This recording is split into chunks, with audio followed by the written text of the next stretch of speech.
It's the Intergalactic Soul, the Honorable Brother, the Revolutionary yourself, Darius Lockhart, and I'm here to tell you to watch Powerbombshells every Sunday at 1 p.m. Eastern on the Fight Game Media YouTube channel. That's right, every Sunday at 1 p.m., and that's on time, every time, because when we stand together, what time is it?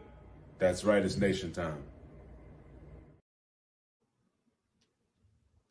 Hey everybody, welcome to episode 108 of Powerbombshells. I am Sam, that is Mel. I am hashtag no longer in Greensboro. No longer in Greensboro. I've made it Still back in North Carolina, just a different part. That's right.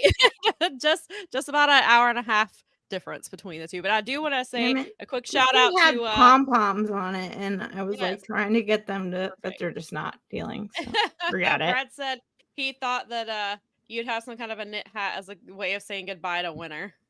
And you know what? It's a little bit. This is knit. It definitely is. It's got these little pom-pom strings. It's actually this thing that you can. It's got like little hand things, and it is snowing out here in Michigan. So here in Michigan, it's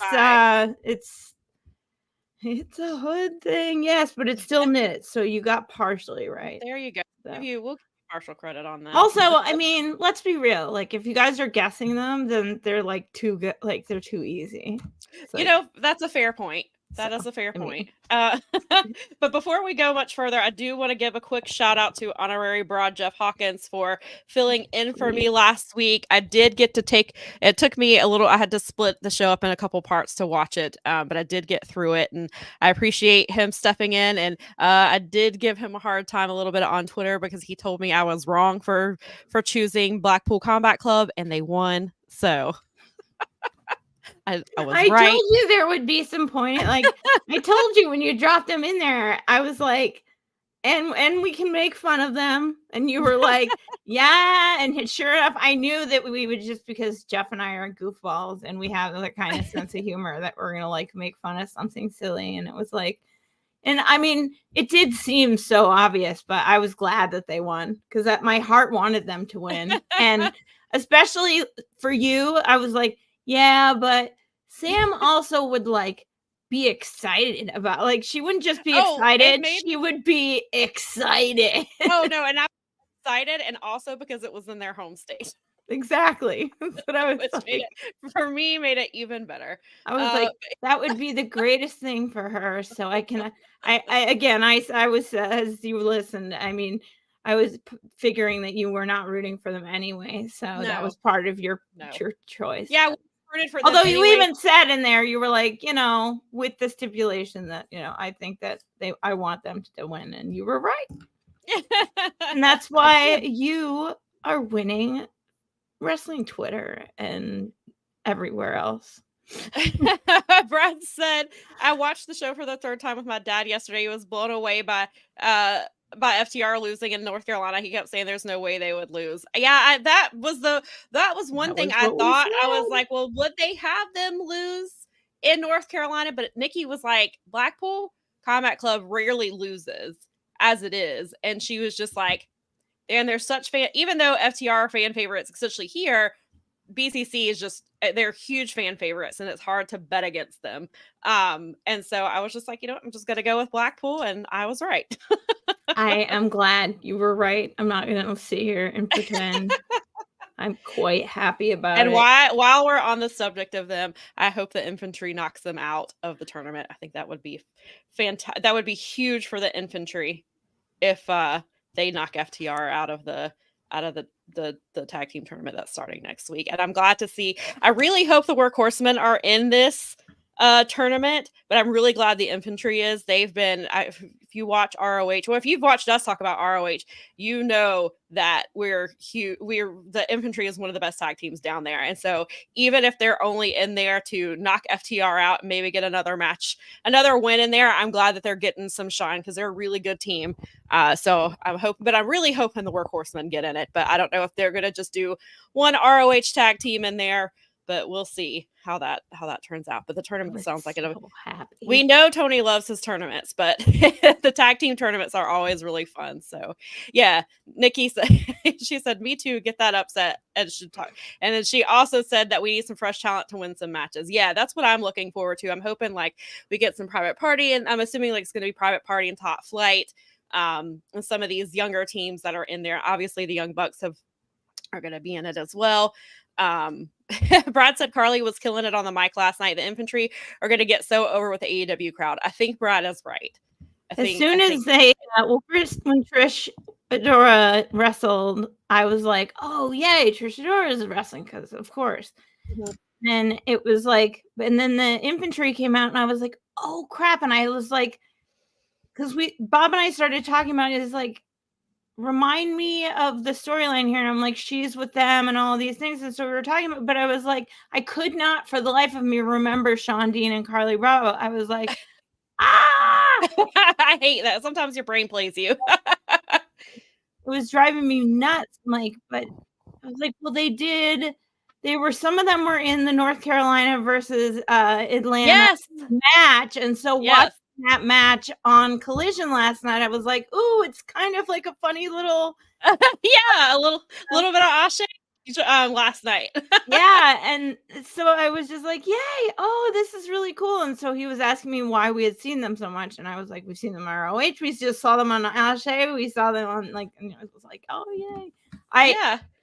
Hoorah, man. I am so excited for the infantry being on. Me too. I think they're going to be a lot of fun to watch. So even if they don't, even if they only make it like a couple of rounds, I think getting them exposed on TV, I think will be really great. And I'm excited for them. And I hope, so I'm looking forward to this tournament. It starts next Saturday on Collision. So I was like, well, at least with me covering Collision, I get to watch cool stuff. Because that's the one thing about covering Collision live, even though it is very stressful to do live results, at least Collision generally is a lot of really good wrestling. Sometimes and not to say, because I love Dynamite and Rampage, it's got some good stuff on it. Some Collisions for me sometimes is the best show out of the three, as far as wrestling wise goes. That. And so it makes it someone like last night was just from just start to finish was just really great. And it was just, that's the one thing though. I was like, it's one right after another. So you don't really get time to catch your breath. So I've got to it's sometimes doesn't give me much of a break when I'm typing. And sometimes I'm like, I got to go to the bathroom. And I'm like, I also have to try to fix this. And I was like, I'm just going to have to hold it. It's like, that's what I had to do last night, because I had to go before the street fight. And I was like, there's no way I'm going to make it before the street fight, because I was finishing up something else. And I was like, I'm just going to have to wait. You're too busy. You have so much going on. It's just like, you're like, They should. Brad said, I wonder if they bring up Shawn Dean beating MJF twice during their matches. They should. We told you, MJF fears Shawn Dean. He does. So bring it up. I think it's interesting that you say that, just because it's like the pacing, it kind of proves that the pacing on Collision is a little bit better than it, because it's the same amount of time as Dynamite, but the pacing is just better. Quicker, the pacing is better, and I guess some of it is format stuff too, but they've for me, I just really, really enjoy Collision and how they pace things. And I didn't like it taped. I'll say that. I don't like it pre-taped as much as I like it live. I think that takes away a little bit, because I think regardless, I mean, we're all in on it and we know, and we get as loud as we can, but I just feel like, but not enough for it to make, because the matches are really good, and they did like storyline advancement stuff on there last night. I mean, and I loved I think the one of the things that I really liked about the opening between Danielson and Shane Taylor, other than it being a fantastic match, was you could hear Shane Taylor yelling at Danielson and like, and he was talking about how he was like, this is for how you treated Lee Moriarty when you wrestled him in 2022. This is for you.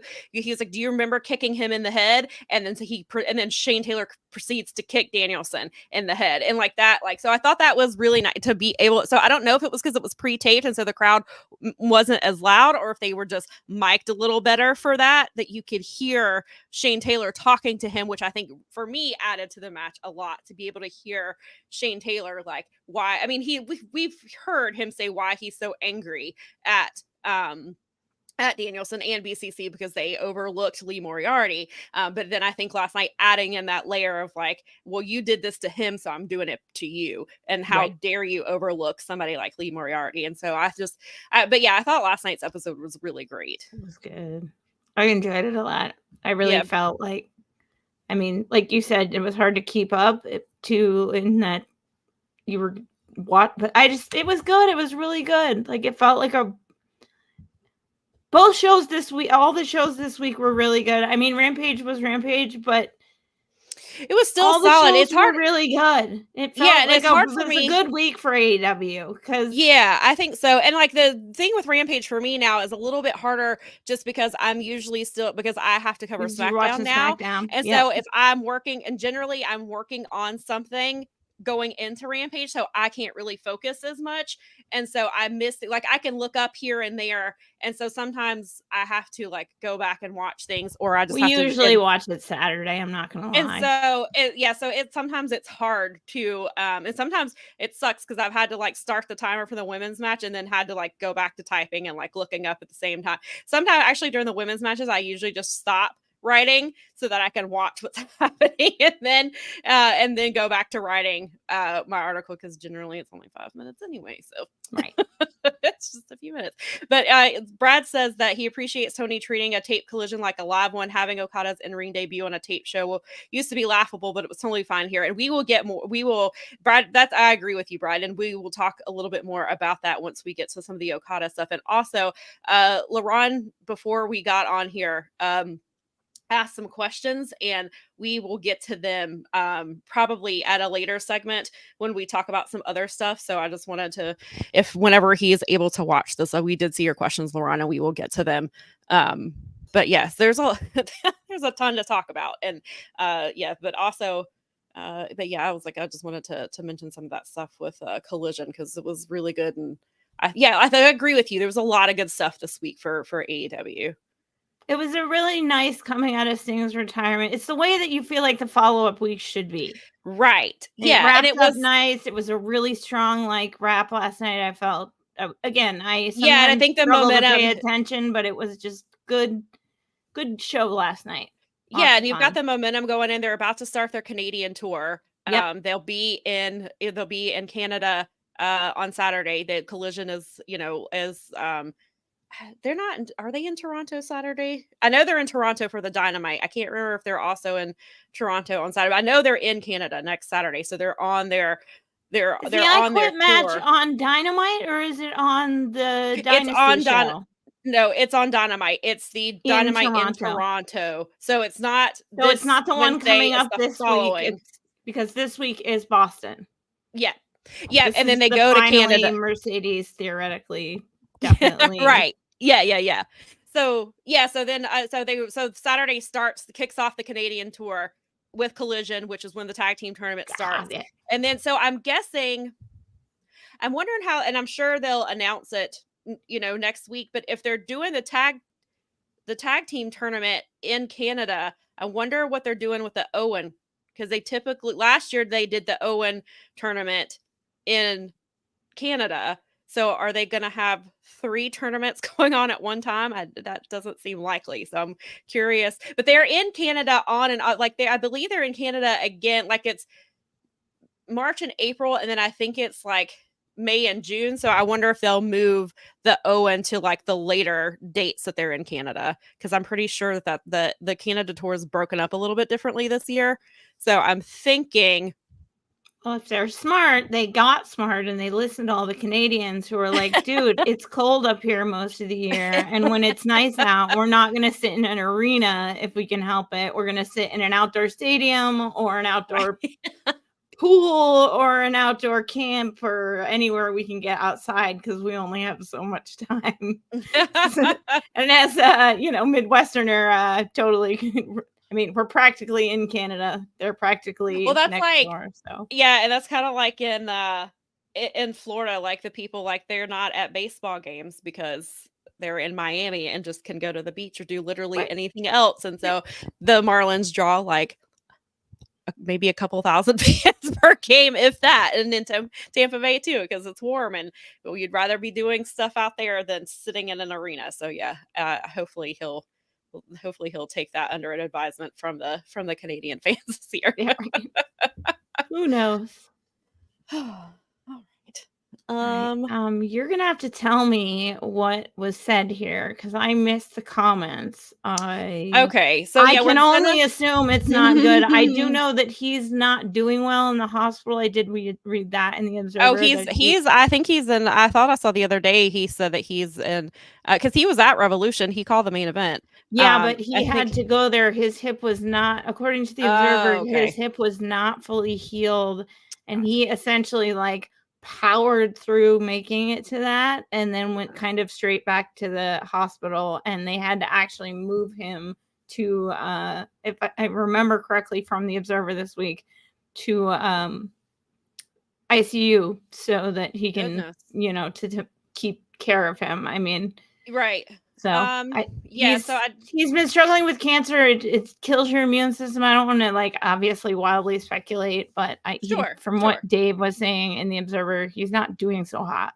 So he like powered through it and then went straight back to medical care. So yeah, I don't know when this interview with Jim Ross was conducted. There was several different articles that came out of this, but I do want to discuss it because Jim Ross was somebody who was so close to Vince. He was somebody who was under him and worked very closely with him for decades. So I think that even though I don't agree with the damn thing he said, it's important to talk about it, and we're just going to get it out of the way and then get back to the fun stuff. And I was like, this one came in like last minute having to talk about it this week.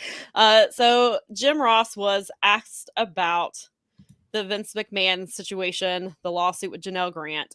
And he I'm not surprised that he stuck up for Vince, because a lot of these old heads tend to be doing that, especially people who worked with him for a very long time. Kind of in the same, we talked about the stuff with John Cena and Randy Orton. At least Randy Orton seemed to kind of center it on the victims somewhat, or the survivors somewhat, where other people were just, how does this affect Vince? And Jim Ross had more of that. So his statement is quite long. I'm only going to read like the main paragraph and a couple of sentences after it, because that'll give you the overall gist of where his thoughts are at. So he said, lots of change afloat, and personally, I'll be glad when the winds have swept that change on through. I'm tired of it. It's embarrassing in a lot of ways that it's happened this way. It's affected a lot of innocent people. That's my take on it. I might be wrong, but it's time to move on. It's time to move on and cause some rest and peace for people. And it's time to move on, in my opinion. And I just never believed that Vince would allow his company to get this out of control. And it has. And I feel badly about that, because I know how much WWE meant to him. I'm sure it still does to some degree. So anyway, it's time. Let's go. Let's move on. Let's rewind it and cast the hook in the water one more time and see if we can catch something more positive. And then he goes on to say, well, it'll affect it, Vince's, and then in parentheses, Vince's legacy and wrestling to some degree, but it won't be earth shattering. It won't be a big seismic graphic change, because he's still Vince McMahon, and he's still built this amazing company that many of us in different forms of pro wrestling are still celebrating and still playing off of. I just think it's time for all of us to move on and find happier days and build from there. But you'll never be able to take away from what Vince built and how he's helped a lot of people. I mean, a lot of guys that are making a living in pro wrestling right now can look at it any way they choose. But if they're being realistic, the way they look in the mirror and see Vince McMahon staring them right in the face, because he was a catalyst. He was the catalyst that created a lot of change in the incomes going up and all of those things. So I just wish it was over. And again, he goes on to say more. I have a couple of things. One, I've read all of JR's books now. So I have not listened to his podcast, but I've read all his books. I know what he was there for. I know what kinds of things were taking place, the things that he even referenced to. Mm-hmm. So there's no way he didn't know at least that there was debauchery. He talks about essentially the debauchery that goes on in the back. Like Chris Jericho in his I've read 2 of his books, and it's the same thing. Yeah. So there's I've no read way. Jericho's books as well. Yeah. Second, Vince didn't make opportunities for other people. He made opportunities for himself. He gave them a paycheck, not a contract, not a long-term job with benefits. They're with independent pension. contractors. They're literally on a contract that they can get dropped off at any time, as we saw during the pandemic when they were still making record profits. Right. And so this myth of Vince giving a lot of guys opportunities, Vince like undercut a whole bunch of territories, took advantage of their situation, used his power, cheated a bunch of people, just out and out cheated them. I mean, to make the Dark Side of the Ring. I can't wait. They're doing Black Saturday on Dark Side of the Ring, and I can't wait for people to hear that story, because literally people tuned in for their normal thing and got Vince McMahon.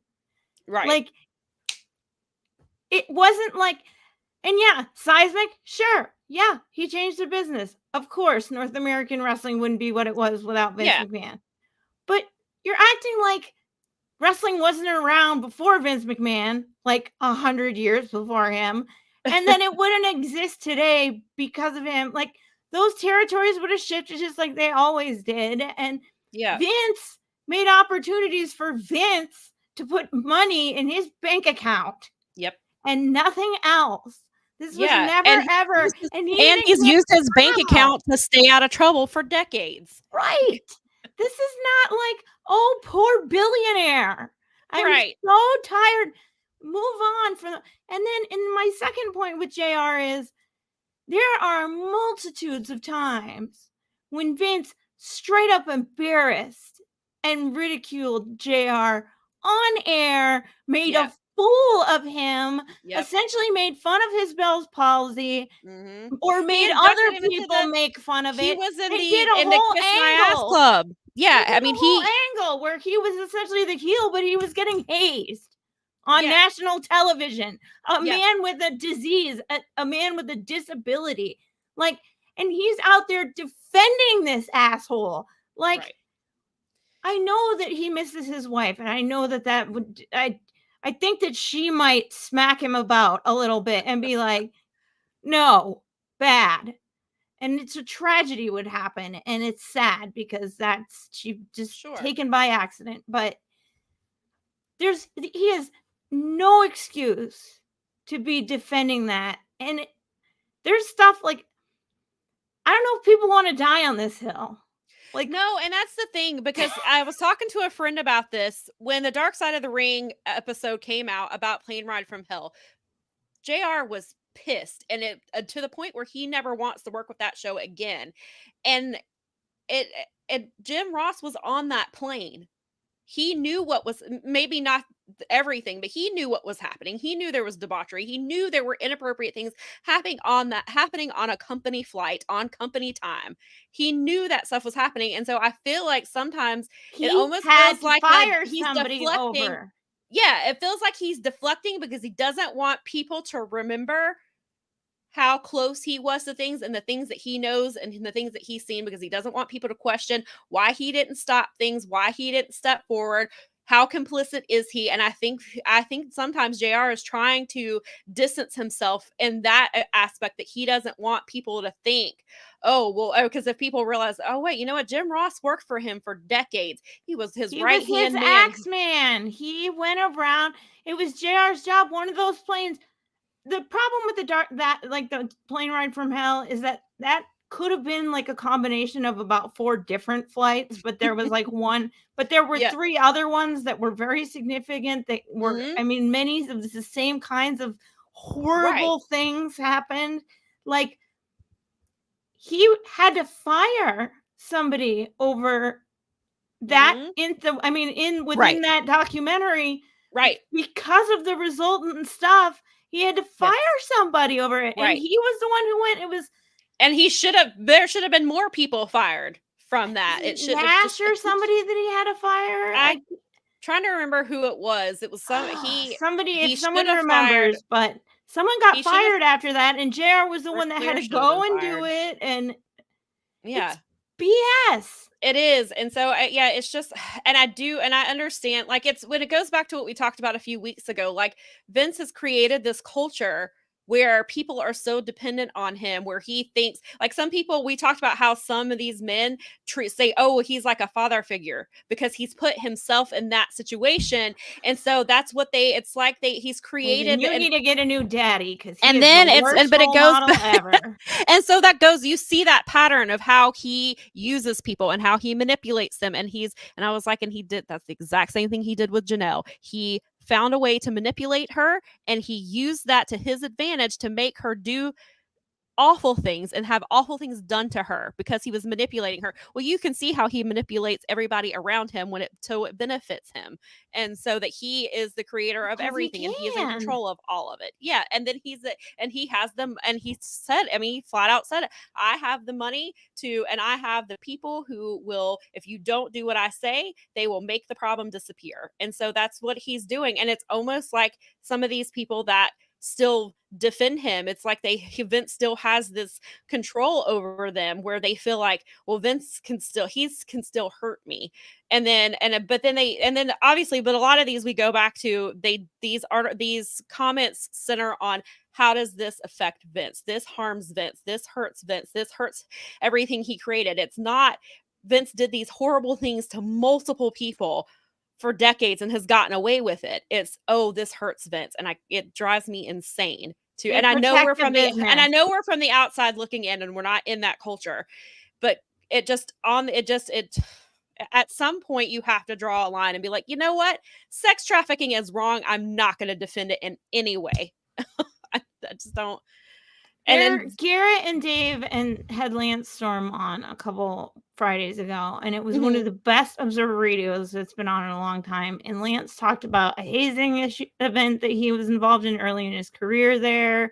He talked about how people, hey Eddie, he talked about how people, the culture inside of that, and speaking out at all, and what it would do to you and stuff. But he talked about the way that this mindset of protecting the business, and so that mindset is like extending out into them being like, this hurts Vince, I'm sorry for Vince, and it's because of this like institutional sort of consent that's been built in their heads, that this is the way that things function in the business, and we have to protect the business. And if that means saying, oh, poor Vince, that's what we'll do. And it's like, no, you're talking about a sex predator and a sex trafficker. You're talking potentially, allegedly. I mean, there's no okay with that. But Lance was really candid, and it was really, really great. One of the best episodes. He's a great person to talk to, because he is somebody who's going to give it to you straight, and he doesn't pull any punches. He doesn't, and he's not there to defend Vince or to kiss his ass. No, quite the opposite. It was like, for anyone that was like confused or needed like to hear from a wrestler so that they could actually hear like from the bird's eye view, right? Or not but the inside baseball. Like, it was. I mean, I don't even want to wreck it, because it's worth going and listening to it and hearing him do it, because I couldn't do it justice. It's a very, very candid Lance all the time. Like you said, he doesn't pull any punches. He's not there to defend Vince at all. He explains like why, almost. Yeah. Like, or at least gives you insight into why things could be allowed to go on and why people wouldn't say something when. Yeah, and Brad he said Lance has been great with his opinions. He talked about it on his show as well a few weeks prior, and had some great points. I wish I could remember. Yay for getting old. Yeah, well, but yeah, and he also, Brad made a point earlier that the second he thought he could get nothing out of you, Vince would cut you without a second thought. And then he says, but Tony tweets mean, so he's much more evil. And he and I did talk about this on Twitter earlier. Mike and JD had a segment this week, and a fan or a viewer lamented about how Tony's tweeting turns him off for the product, and that sent JD on a rant about how Vince is a little is a rapist and a pedophile and a I saw the kerfuffle about it, but didn't get to watch it, and I really that's want what to that because rant. somebody even It's a top tier rant. Like John Alba was even like, "This is something you need to look." I was like, "Nice." Yeah, I mean, yeah, I didn't see that John Alba said it. I mean, I think it was and him. Brad and I talked about it too. Do Tony's tweets sometimes annoy me? Yeah. Do I sure. sometimes wish he would stop? Yes. Yes. Does it make me not want to watch AEW? No. Does it make me think that he is worse than Vince McMahon? No. And Vince pulled out, and even still, people are like, oh, Vince would never tweet. Listen, in the 80s, or in the 90s, he put out a full page ad in the newspaper talking shit about Ted Turner. So, let's not talk about whatever. He exacted revenge on wrestlers Vince is the that came pettiest back. person ever. If you look up petty in a dictionary, it's Vince McMahon's picture taking up the entire page. That man is petty as shit. And so, but I quote tweeted it earlier, and I'll retweet it from Powerbombshells. I encourage you to go listen to that clip from JD. I'm pretty sure that they've won worst in the Observer Awards every year. They do the worst promotional tactic thing, and I'm pretty sure they have won that for like since '99 or like all the way back to like Owen Hart. Yeah, it's like I went through it one year because I like I said, I like the history. So now that I know who some people are, so I like to see who because Dave puts like the category winners from previous years to a certain point, and then you can check the archives. I'm like, well, looky here. It's like, what do you mean? How could this have happened? What do you mean? Where is this coming from? It's right. How did his company get so out of hand? Brother, you were there. No one's buying that. How did this get so out of hand? Oh, you mean that the public knows what Vince has been doing? Well, he went public and he has shareholders to answer to now. So yeah, if he had stayed private, perhaps we wouldn't know some of this stuff. But, thankfully he did go public because it got him out of there, and it's exposing a lot of I know obviously it exposes it to more people and to other things that he was doing, because, this stuff has been around. Reader Chatterton was on TV. I mean, some of the stuff that has happened with Vince was around. With the Jimmy Snuka stuff, we now realize what exactly was happening there. So this stuff has been around for decades, but now that he took the company public, it's outside. I was talking to somebody about this the other day. It's because people outside of the wrestling business are paying attention, and they realize what's happening. They have no idea about Carney. I have a friend of mine, a Twitter friend of mine, that he designed I have a blog that's actually not related to wrestling at all, but he did the artwork for me, and he and I have we've been friends on Twitter for a very long time, because he's a fellow Braves fan, and that's how we met. But he was saying I happened to see a tweet where he said that he didn't know the stuff about Vince and John Laurinaitis and Janelle Grant until he was watching some show and a lawyer talked about it. And he was like, how is this man not in prison? And I was telling him, I was like, I've been covering this stuff for the last couple of years. And I was like, and I read through the entire, lawsuit. And he was just like, do you think criminal charges will come out of this? And I was like, it's really hard to say, because this man has gotten away with so much for so long, but the feds are involved now. John Laurinaitis is trying to save his own ass, but he is corroborating things. So I was like, it seems more likely now than ever before. So it'll be interesting. So that shows you that mainstream people now they know what is happening here. And you have the Ashley Massaro case has been covered now on national TV. News Nation has covered it several times. The stock price. Yeah. It wouldn't matter if it didn't affect the stock price. It didn't. That's why, you always say, matter you mess for with years. People's money.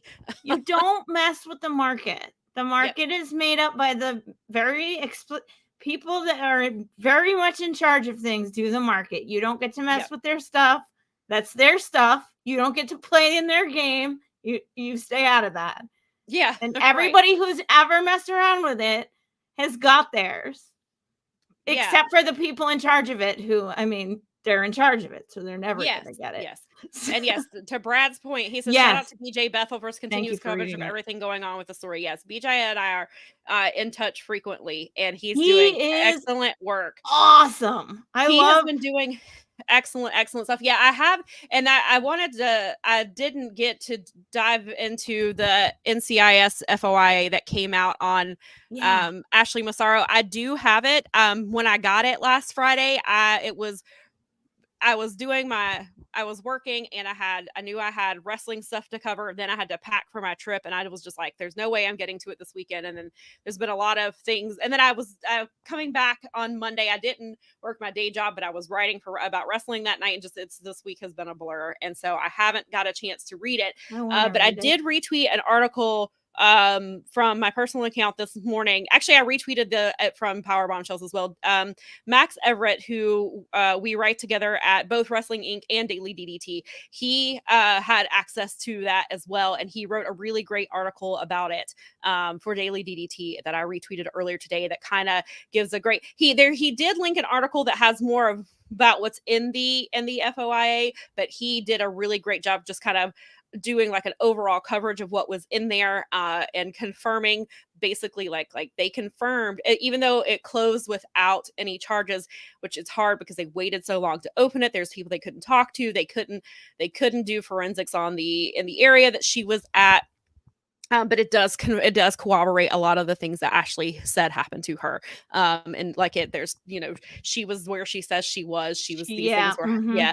The one thing that was really interesting that the article points out is there's a Gary Davis worked for WWE, and I can't remember what his title was.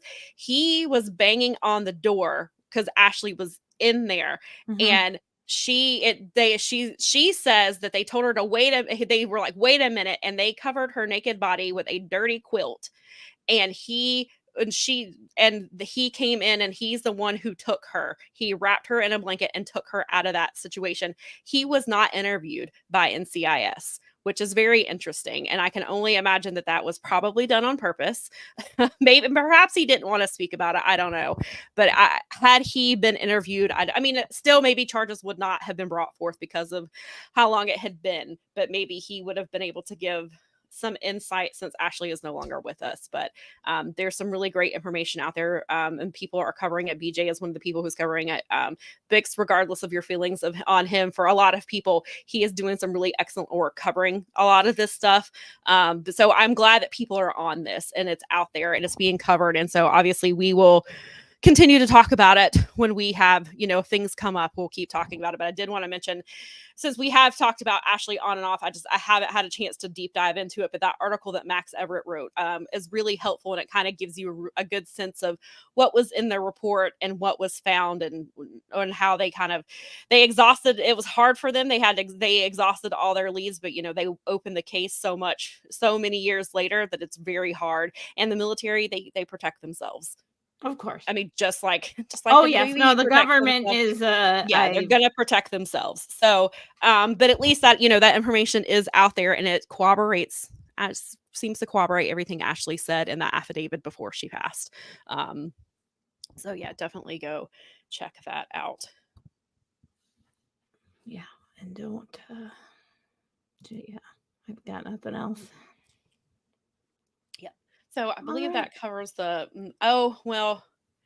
say it covers the not great stuff, but I don't know if necessarily want to lump this in with it, because even though it's, I don't know if I want to lump the Kevin stuff in there with all of that crap. But we're gonna have to talk about it eventually, but we can maybe move through and then get a quick one on that. Circle back to last Sunday. We'll go back in time. Yes. to a previous go back in time to Revolution, since I was there with Nikki, and then she and I were together, but then we had friends come up. We had friends who were staying in the hotel across the street from us, but they didn't get there till the day after. And then we had some other friends who came up day of.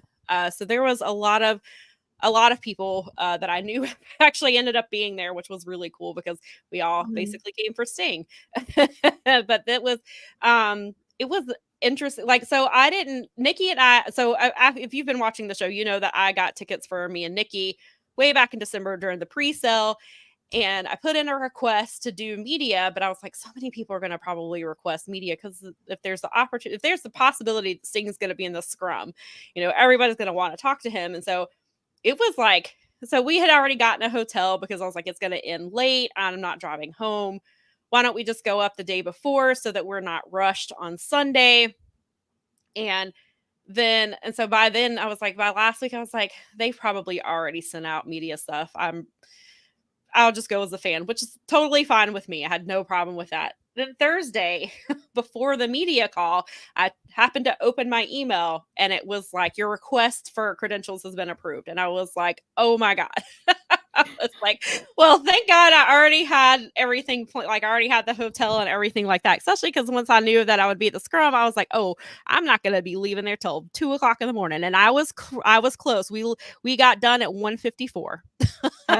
Yeah, nice. It was 1:54. I'm really glad you did too. And then you just go over and sleep after that. Yes. And so let's see. Sunday, it was very interesting. Like, so gates opened. Well, they were supposed to open at 4. Or parking rather was supposed to open at 4, and it opened it just a little bit beforehand because Nikki and I were at lunch.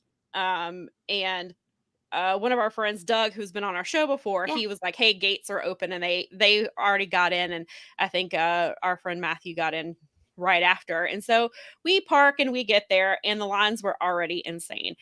So we hung out in the car for a little bit because I was like, we're not going to go stand out in the sun. Like, there's just it was warm and all that. So I was like, let me go find where because they told us in the media and the email, like, this is where your press credentials will be.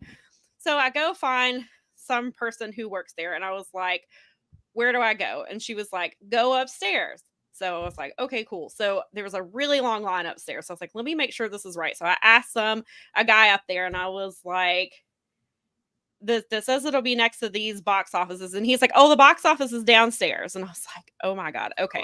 So then I talked to a third lady, and she was like, go all the way around to the other side of the building, and there's media stuff over there. So Nikki and I walk all the way around the building, and we end up in front of like the ACC Hall of Fame. And I was like, okay, well, this is clearly not it. Not right. So I was like, what do we do? So Nikki was like, I'm going to go get in line right here. Just in case, I'll just get in line, go see if you can find somebody. So I walk down, like on the other, like halfway down the arena, find a security guard. And I was like, do you happen to know like where I need to go? And he was like, you see that glass door over there? He's like, there's a woman in there. Go talk to her. So I'm like, okay. So I did, at least out of this little part of the trip, I at least got a picture of the big Sting sign that everybody kept taking pictures in front of. So I go in, and I open the doors open, and there's like nobody. And I was like, all right. So I'm trying to figure out, and I see these people, and I'm like, okay, well, I'll go talk to them. Then I hear a voice say, can I help you? So I asked the lady, and she was like, I was like, you are now like the fifth person I've talked to. Where do I go? She's like, upstairs. And I was like, all right, okay. So I just leave, and the security guard was like, did they help you? And I was like, sort of. And he's like, sorry, that's all we could do. So I went back to where Nikki was in the line, and we were just like, I was like, let's just stay in line. I'll figure it out when we get inside, because at this point, I don't. By this point, it was like 5:30, and doors opened at 6:00.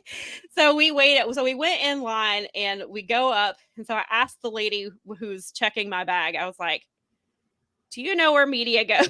And she's like, ask that man in the white shirt. So this is like the 7th person I've talked to.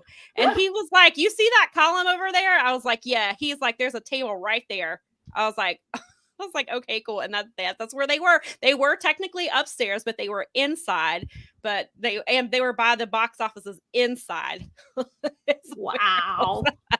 So I finally get That's a long road. It was. And I was like, well, I mean, I had to kill time to get inside anyway, I guess. But I was like, we walked all over that place.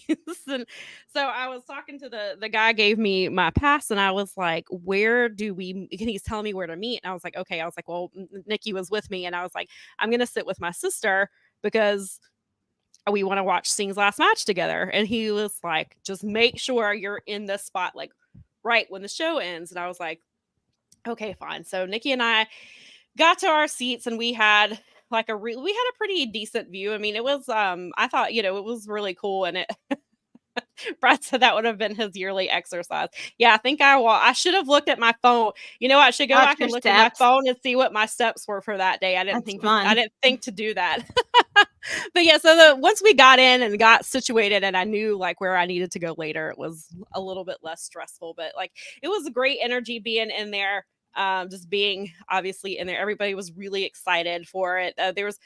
There were a lot of whose house chants, like just even going around Awesome. outside. And then Love once to you get hear that. inside, there's just a ton of those chants. And one of the people who started it, because I could see him coming down the steps, and I was like, that guy's wearing a Chris Benoit shirt. And Nikki was like, I don't think that's Chris Benoit. The guy next to me is like, no, that's a Chris Benoit shirt this dude has on. I was like, that's a choice. That's a choice. That's a choice. That's a choice. I was like, oh, all right. I was like, wrestling fans are gonna wrestling fans. There's just like everything. Mm-hmm. There's the good and the bad. Good with the bad. Good Definitely. with the ill-informed. Yeah, there are a couple people who had the Ric Flair shirt where he's got blood on his face, and I was like, well, it's North Carolina. I'm not surprised by that. There were there were a few woo chants, but not nearly as many as when I went to Collision this year. That's nice. Probably because it's more people from all over than just because it was such a big deal. Right. Nikki made a good point. The dude behind us was the guy in line when we were waiting to get in the building. She said the dude behind us was so chatty. Like, my God, it's okay to be quiet for a couple minutes. He kept repeating himself too. Like, literally every thought that came in his head came out of his mouth. Like, like he was talking to his son, who was his son was an adult, but or older at least, and like it was just like nonstop, like through the whole thing. But he did say one thing that was kind of cool to hear was he was saying, he said that he was like, I'm really looking forward to seeing Will Ospreay. I hear he's one of the top 5 in the world, and I'm looking forward to finally seeing him. So that was a kind of a cool thing to hear, that like, because the guy in front of me, like all night was like, I'm ready for Will Ospreay. Can't wait to see Will Ospreay. Like that guy was more excited for Will Ospreay than he was for Sting. And he was just that's awesome. But, yeah. Brad said wrestling fans at a wrestling show are a special breed. That is for true. Sure. That is it's for such sure. A we had some interesting section.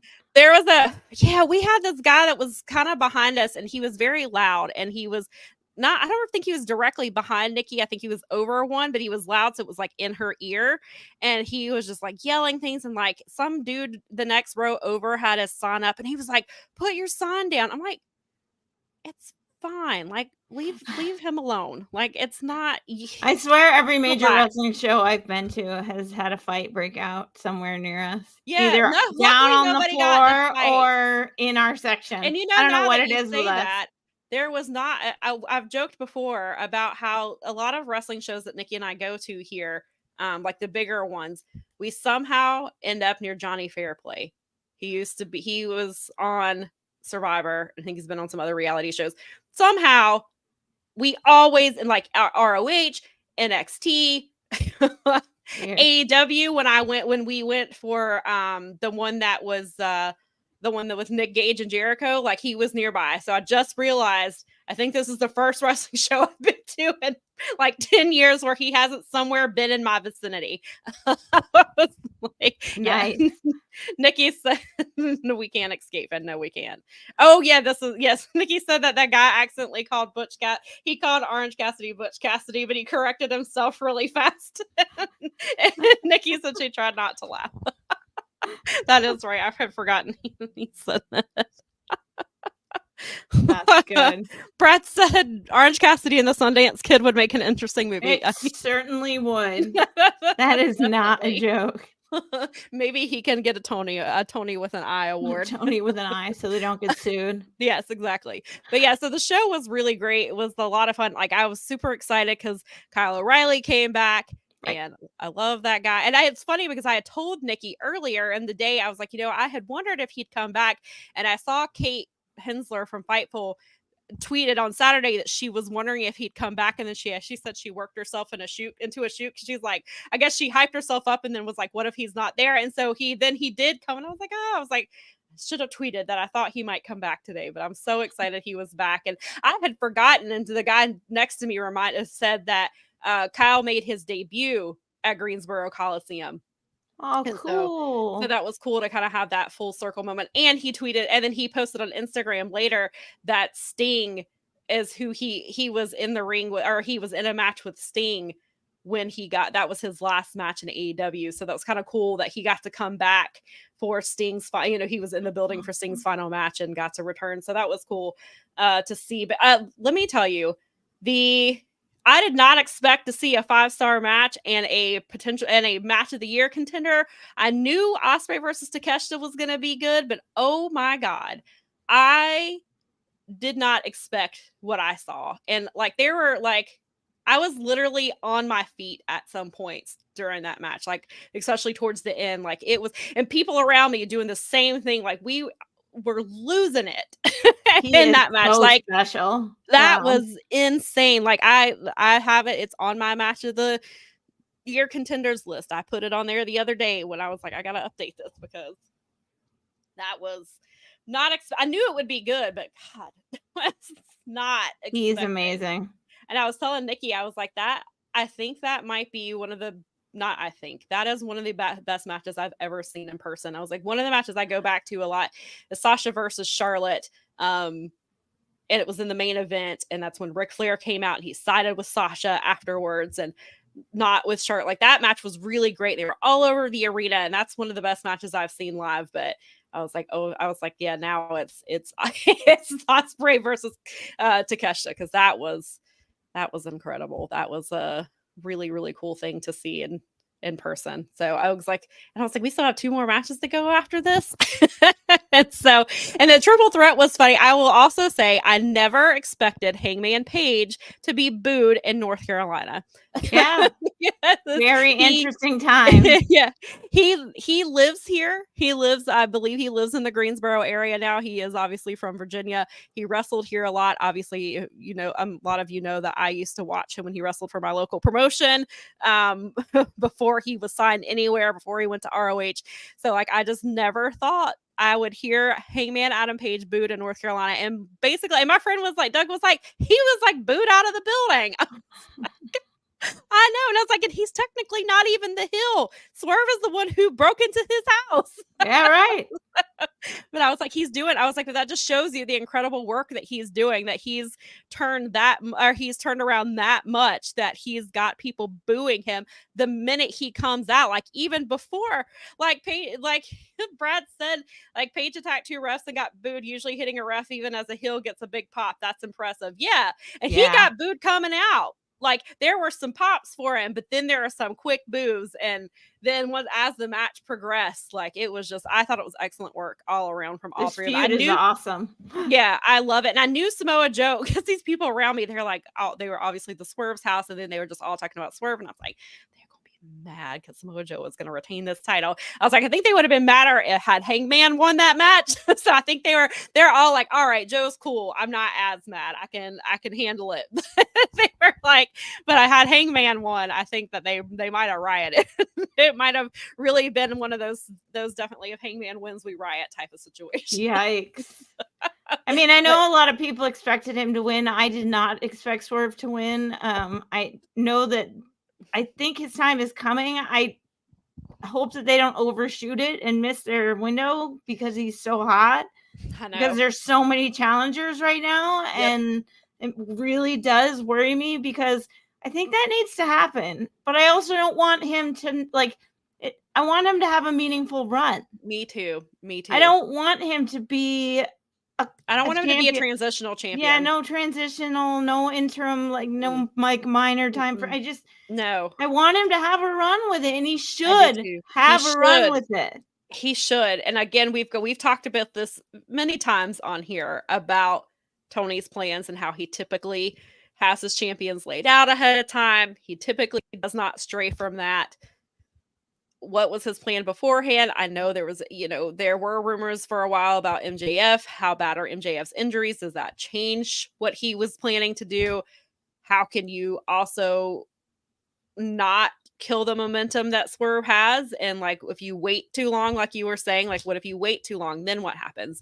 Does he get the Intercontinental Championship before he gets the main title? Will Ospreay clearly is going to get a title at I think that, I think it's pretty Wembley. obvious that the All In, like, that's probably part of how they got him. I mean, there's other reasons, but I'm sure they're like, hey, we'll have you at Wembley and you're going to win the title. Well, if you can't have Okada and Ospreay in your company and not put the belts on them at some Right. point or another. Right. But Swerve is really hot right now. And MJF, Yeah. I mean, sorry, recency bias, but no, you're right. I mean, if he's that not was been the original around. He's plan, injured. I don't care how charismatic he is. I know he like probably plans to come back. We don't know that for sure. We don't know anything. I mean, we I haven't think heard anything, he's but back, and there were but they rumors. signed Will and Okada to, I mean, not as high as some people are saying. Those numbers are like a little the numbers inflated. for Okada ended up being a little. They were very close because of what. But it's still Tokyo's in the millions. It's still in like freaking- 3. Yeah, And I wonder now if, because they were before the two of them signed, Chris Jericho was the highest paid wrestler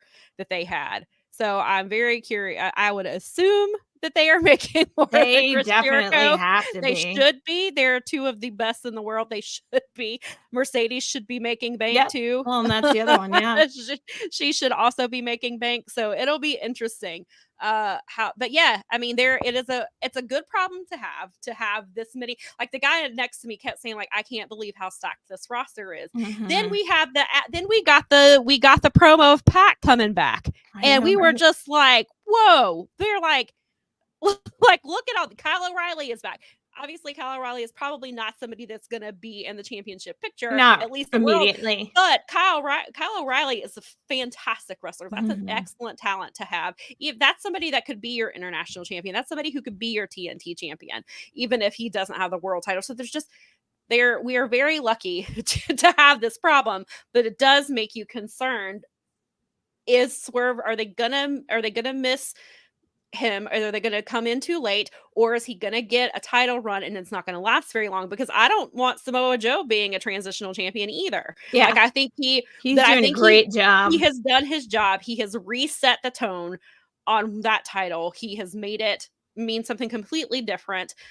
He's been a phenomenal champion, and I mean, Samoa Joe is incredible. I've always been a huge fan of his, so I love him as champion, and I'm not ready for him to lose. But on the other hand, Tom's ticking. Got, like, what do you do here? And now you've got this new pay-per-view. You've got Dynasty. Do they do Samoa Joe versus Swerve here and have Swerve win here, which April the 20th, and then you have him hold it through August, through all in, and have Will Ospreay beat Swerve? Like, is a 4-month title run sufficient? Really what you want? Yeah. And then once Will gets the belt, if he does get it, that's gonna be a while. It's gotta be a while. I mean, you can't just they can't be short term. These runs have to mean something. Otherwise, it's like you're switching the belt every 2 or 3 months, and you start having a problem where you're taking it away from it. Was Hangman the shortest? Because Hangman was champion for what, 6 months? I think he was pretty short. He was the shortest out of everybody. He seems like he got the least amount of TV time too, though, at the same time, because they were having like so many. It seems like there were so many other issues going on that his run was really clouded. This is actually the best Hangman. I think this now is the best Hangman. The best AEW Hangman has been. Right. That's what I was just about to say. I want within the next, it probably won't be this year. No. But in the next year or two, I want Hangman to have that title again. A real run, not the run he had last time. Because angry millennial cowboy is much, much better than angsty. Yeah. Yeah. I want to see where they go with this. But yeah, Hangman's been on an incredible run, and he is taking, I don't know how long he's supposed to be taking time off for. I had heard before they did the suspension. Well, that had heard that he had asked for time off it had been in the pipeline for a while, was what was reported right after Revolution. That was the report that came out, this had been planned for a while. It'd been in the pipeline. This was how they were getting, and I was like, oh, that makes sense with him taking out the 2 referees. They can suspend him, and that's what they did. And it's indefinitely. So I don't know. And the reports were saying they don't know what the time, like, he's not in trouble. He's not fired. His contract. I enjoy the fact that he'll be back at some point, which will be great. whenever he does come back, we'll be ready for it. And maybe he comes and harasses. Maybe he waits till Swerve has the title and comes back. Well, I mean, the feud is awesome. They've had multiple, like, those sexist death matches have all been awesome. Like, it's fine. Let's go. This could go for a while. Oh, right. Brad makes a good point that Mox's second and third reigns are pretty short. Punk had like 3 days between reigns. Yes, you're correct. Yeah, that's right. Because he got hurt and all that stuff happened. They basically had to like belt Moxley because they needed him to carry the company all summer. Right. And then we got, instead of Punk and Tanahashi at Forbidden Door, at the first Forbidden Door, I got Mox and Tanahashi, which I was much happier about. So I know some people weren't, but I was. Yeah, I wanted the original match, so I was a little sad by that, but I was definitely not disappointed because you can't be too disappointed with Mox. Hassan says that when I saw the news about Okada's salary, I was surprised that people think it's a lot in football, in parentheses soccer. It's a normal salary and normal money. For example, Fulham sold a player months ago for $40 million, and wrestlers are massively underpaid. And then Venkin points, which, yes, Hassan is correct. And then Venkin says, Okada gets paid a lot compared to New Japan. Yes, this is true, too. All of these are true. That's a great point. All of these are true statements. The pro sports thing, NFL or... Yeah, look at baseball. Major League. Look at what Shohei Ohtani gets. Seriously. That was like that deal, I don't follow baseball. That deal's so big that it made it into my aggregated stuff. I love Shohei Ohtani. I wanted him to be a Brave so bad. And it was... I want to go to... I want to go to a baseball game in Japan. Because it's supposed to be so much fun. And I like going... I have two things about baseball that I love. I like listening to it on the radio. And I love going to baseball games. Yeah, baseball games are fun. I haven't been in a I'm just not a devoted fan. You know what I mean? Yeah, we hadn't been in a while because that's when Nikki was having back injuries, and then she had surgery, and she's had a second surgery. So we're hoping to make it down to it. Yeah, we're hoping and she had her gallbladder removed, so we're hoping to make it back soon. And if not, I mean, there's always the Charlotte Knights games, which are always fun. I love local. We have, you know what I haven't gone to, and I have to because I need some merch. Our local team is called the Utica Unicorns. I love it. I love that. I'm like, you need some merch. Keep meaning to go. I need to go. You need a hat to wear for the show. I'm pretty sure they have the hats. So that's they've got to with that name. But I love going to AAA baseball. Yeah. We had a team where I grew up, the Portland Sea Dogs, and nice. It was I think I it's different now, but I want to go to a Savannah Bananas game so bad. Awesome. I love the names. I love them. They're so junior hockey and AAA baseball are my favorite things in the world. Like we went to a junior hockey game over here. They're called the Toledo Walleye. Love it. I love it. Yeah, the Savannah Bananas I do have that shirt. Like they're an independent team, and they do a lot of fun stuff. And but they break out and dance in between like innings. They do there's a guy the other day who he hit a home run, and they said he hit it to Mars, and then he gets around a home plate, puts on a red jacket, and they dance to Bruno Mars. Like that's beautiful. they have all, and they are starting to travel, and there's like a long wait list. They're in Durham this year, and I tried to get tickets, and I was on the waiting list, and they're already sold out. They're very hard to get tickets for. That stuff's fun. That is my goal, is to one day get to a Savannah Bananas game. Colin says, who do you think? And also, hello, Colin. I saw your comment about the times the time throwing you off, but we're here. I'm glad you're here now. Who do I think Shohei is married to? That is a good question. There was a rumor. Some account tried to start a rumor that because Shohei just announced on Instagram that he was married to a normal Japanese woman, is how it translated. So some random account said that he was married to Sheeta, and I was like, but they tagged Jeff Passan, who is a huge baseball writer, in TMZ Sports, and I was like, and I nearly got for a second. I was like, and then I was like, Sheeta's not a normal woman. And then I was like, hold on. And so I clicked, because I follow Jeff Passan, so I clicked his page. He hadn't tweeted in 2 days. I was like, all right, this doesn't make sense. So I went to TMZ Sports. They had nothing about it. And I was like, this asshole. And so people were believing it. It had like thousands of likes on it. And so he got called out for it. They're like, why would you do that? Like, why would you say that? But I'm just like, man, could you imagine if it was Twitter Shohei? is crazy. You know, that would be talk about a power couple. Good Lord. Yeah, right. Maybe that's another reason people believed it, because they were like, well, damn. They just wanted it so bad. Maybe so. They try to put it in the universe, but he's already married to somebody else. Sorry, way normaler. Yeah, way normal. So I was like, kind of like Okada and his wife, who is apparently, from everything I hear, she is way more famous than Okada. That's is. what I'm. And that people were mad Like, were mad that they were going to move to the U.S. because Mhm. that meant she was moving here, and they were pissed at Okada for taking her away. And so now it has been confirmed that he is moving to the U.S. full time, and so I'm sure they are livid with him right now. Oh my gosh, he's gonna have angry fans of whatever his wife does. Yes. At least she's making the big bucks. I think she's an actress and a singer, if I'm not mistaken. Yeah, that's what I think too. Fumi was saying how much more famous she is than him. It's like, yeah, like she's way more famous, which is so funny because obviously in the wrestling world, like you don't get He's really the much more biggest famous star. than Okada. Like he's the best wrestler there is. He's one of the best wrestlers there is. Like, and so he's in our universe, like he is one of the most popular. And so to hear that in outside of the wrestling bubble, his wife is way more famous than he is, which is hilarious, but good for her. hey, it's awesome. He gets to be he gets to do his dream because his wife makes all the money. So Yeah, plus, he he's makes the trophy. big bucks He's the now, so trophy he can guy. fly home. He can fly back and forth. He doesn't have to announce Right. or anything. Yeah, He's good. maybe he's.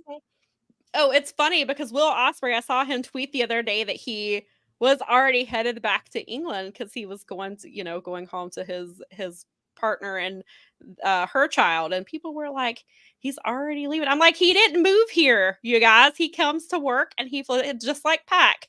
He comes to work. Once you start taking back. it is long, but it's not. If you from the East Coast, it is overnight. It's 8 hours, but you get so used to it, and I'm sure that he can sit in the much better seats than the rest of us. So yes, if you get those nicer, bigger seats, that was probably part of the perk for him to come here. I'm sure it was like, we'll make sure that you fly first class every time. As long as you're not like in the economy or whatever, and you're in the like business or whatever, better class. Those are like nice, big, cushy chairs, and you get good food, and you just sleep on the plane if you can.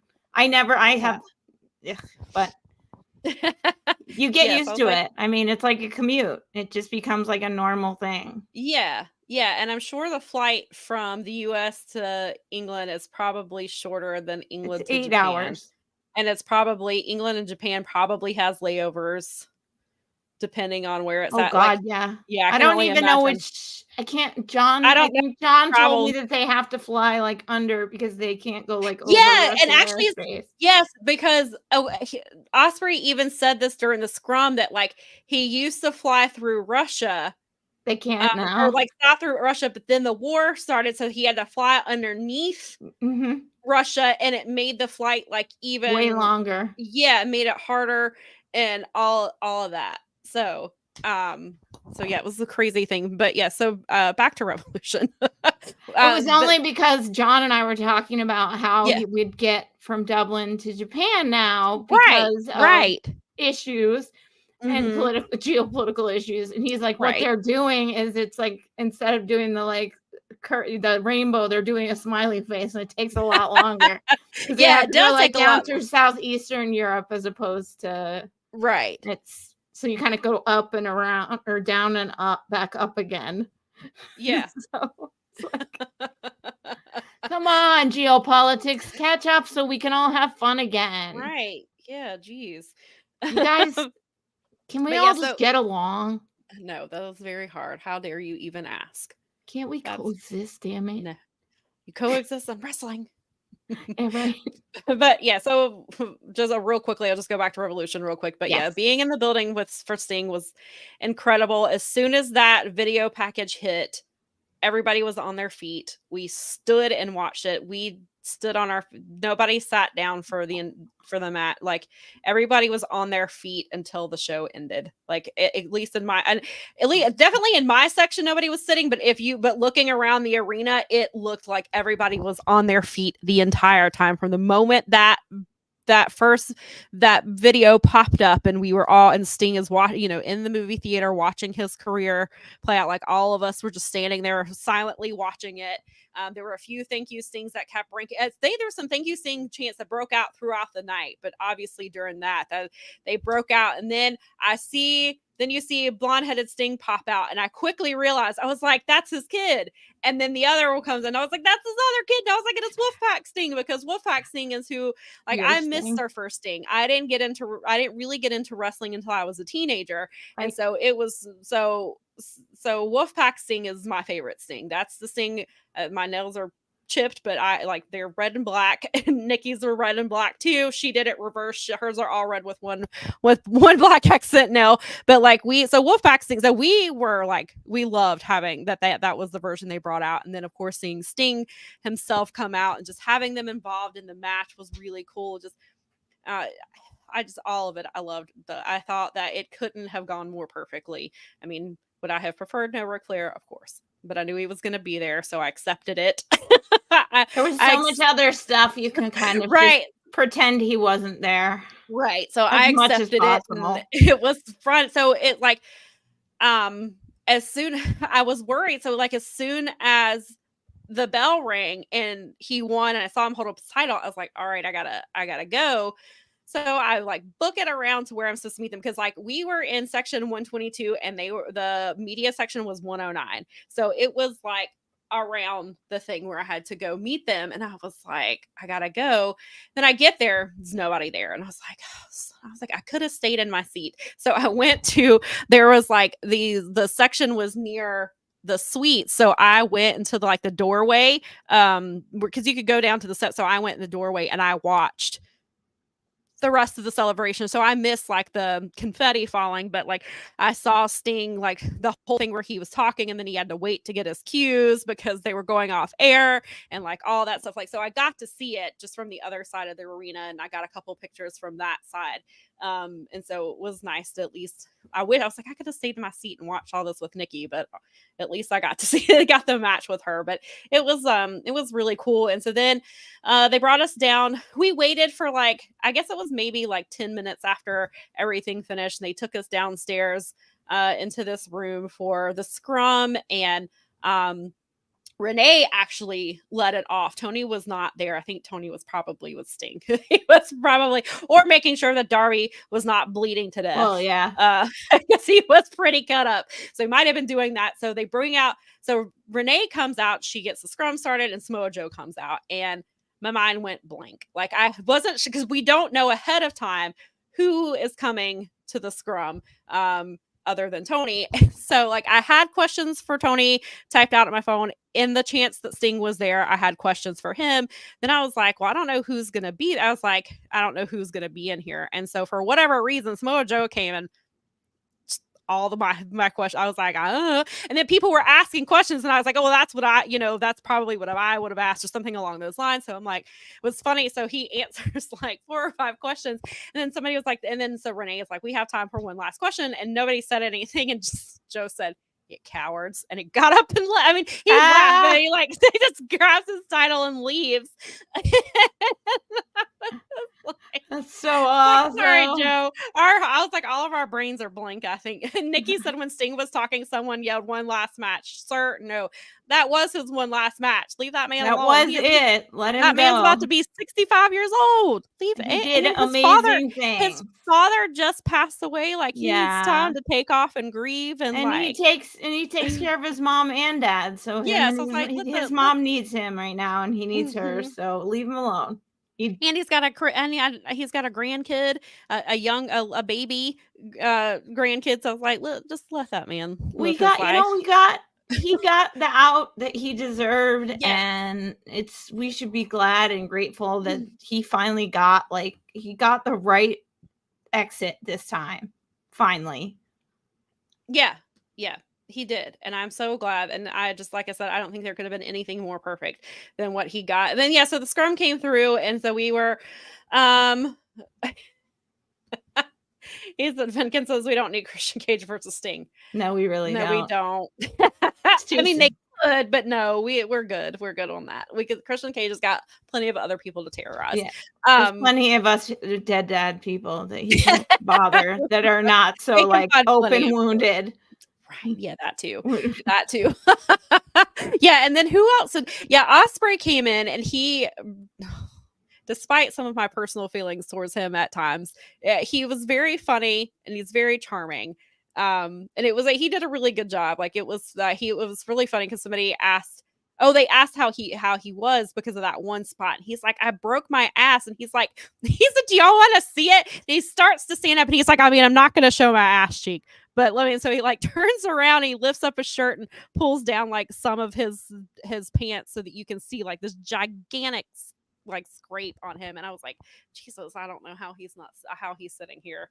But he was fun. He seems to really be happy to be there. And he seems very happy that he can go back and forth. He was talking about, I didn't realize that his girlfriend is Alex Windsor. I don't know a whole lot about her, but I know that she is considered one of the top UK women's wrestlers. And I think even when Lisa was on the show, she was talking about how good she is. And I've heard that she's very good, but I've never seen her before. But I didn't realize until he said, and I need to actually look into it because he said that he doesn't know that she's covered in US wrestling as much as she is in the UK, but apparently she's been through all kinds of things. And he was just talking about how she's like this tremendous woman and how much he loves her son and all this stuff. He seems to have matured a lot, and he seems to be in a very good place, like in his relationship. And I feel like it's going to spill over into his work. And he seems really happy. And you could just tell with like being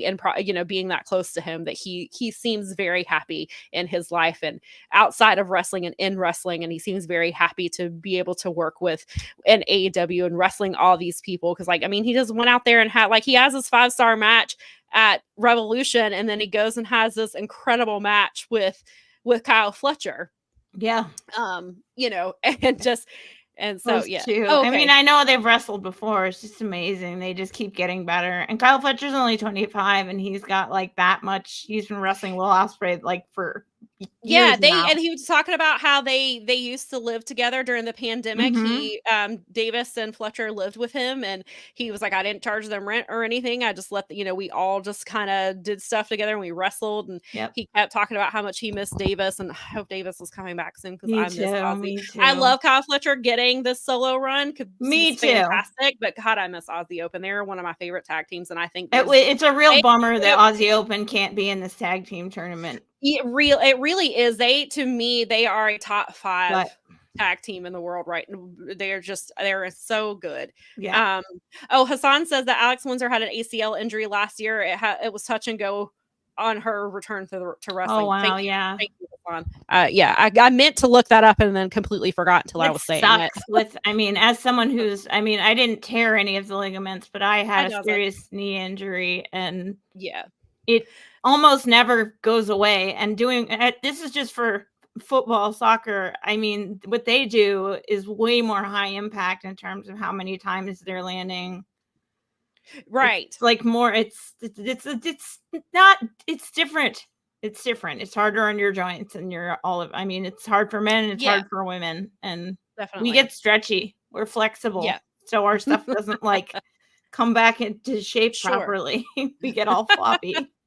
Eddie asked what is Davis's injury? He snapped his wrist in the Wrestle Dream match. Like he had already been injured, had surgery. He had just come back from a shoulder injury, and then he busted his wrist. He had been injured right when he signed with AEW, and he had surgery. Tony paid for it, even though the injury technically I think happened in New Japan, but because he was signed, he went ahead and took care of him. He came back. They had a nice little run, seemed to be, and then they lost their titles all in to stupid MJF and Adam Cole, MJF did nothing for those damn ROH titles. And then they wrestled at Wrestle Dream, and he snapped his wrist in the match, and he had to have surgery. And I have not heard an update in a while. I don't know. I'm not all the way through the Observer. I was on to Pat LaProd's Remember of Butcher Vachon passed away this week. Yes. So yep. He's so far really good. Pat LaProd wrote the Remembrance just because he knew him really well, and he was also on Garrett's show. Really good so far. So really interesting stuff. GYV, I don't know. They're not signed with anybody. I don't know that they would show up for this turn. I mean, it's possible, but they are still doing stuff with TNA. Like they just had they are with Mustafa now. I was gonna say, didn't they just have a big win or some kind of alliance? They had the incredible 3-match series with ABC. ABC won, and then they lost their titles at Sacrifice to Brian Myers and Eddie Edwards. So now Moose and Eddie Edwards and Brian Myers and Alicia are all in a faction. And so the 3 men in the faction all have titles now.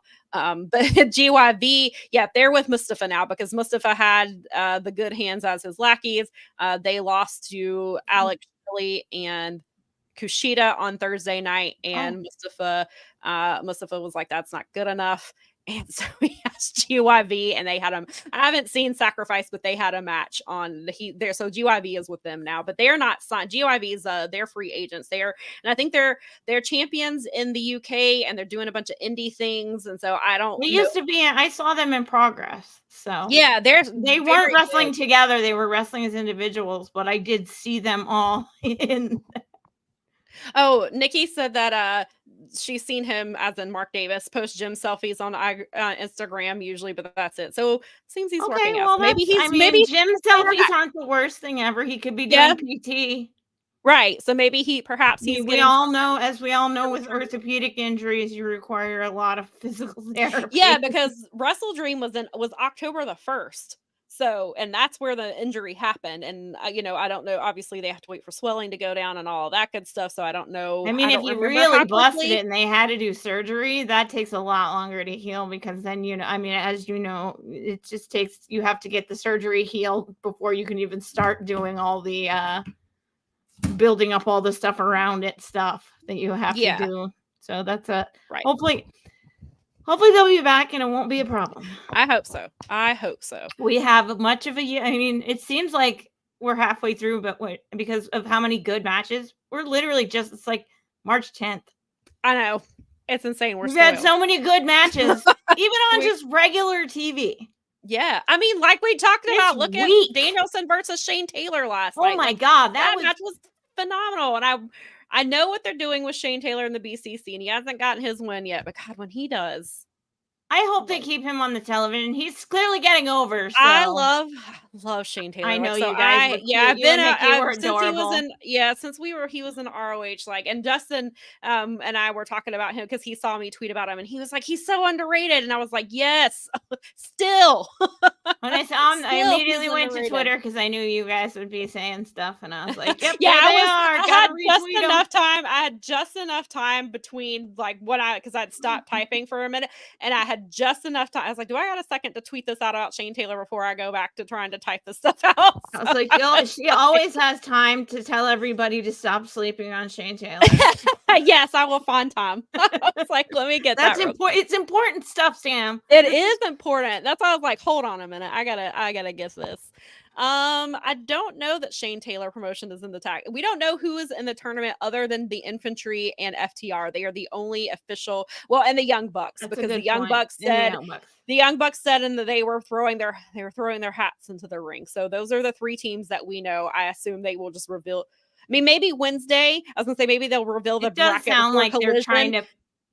It sounds like they're trying to build to something where it ends on the pay-per-view. So you would think that. Yeah. So I assume I assume Private Party is in it. I assume Top Flight. Yes, Brad. Oh, yes, that is correct. So we were wrong. There are 4 teams because Orange and Trent are in it. Oh, that's right. They said that. Chucky's not cleared, and he was like, "You guys should just be in the tag team tournament." So thank you. Although he did tweet this week that he thinks he's the leader. He's the new leader of Chaos. was like, sounds right to me, Aaron. Well, technically it'd be Rocky, but then again, Rocky's Okada's best friend, and he's a backstage guy. Chucky's like, no, it's me. He's like, Chucky's like, no, it's me. It's me. And immediately I was like, he's It's right Sue. because Rocky's in the back, so technically he would be with the EVPs just by go. proxy. Like This is true. See, this is a he's very not. They didn't sign him to do ring stuff. Not that he This is can't. true. But Right, they but signed that's him not his to primary. do. That's not what his primary contract is. He's a he's VP two contracts, or some shit. like 2 contract Cutler. So he might be. So good. We keep getting way off track. That's all right. But that's okay. So during the scrum, During this, they did. So before they came out, I was in there was like 5 rows and I was in the back row right before, like right where the hard cam was, because we just all kind of piled in there. And I was like, I want to walk all the way around. I'll just sit right here. It's fine.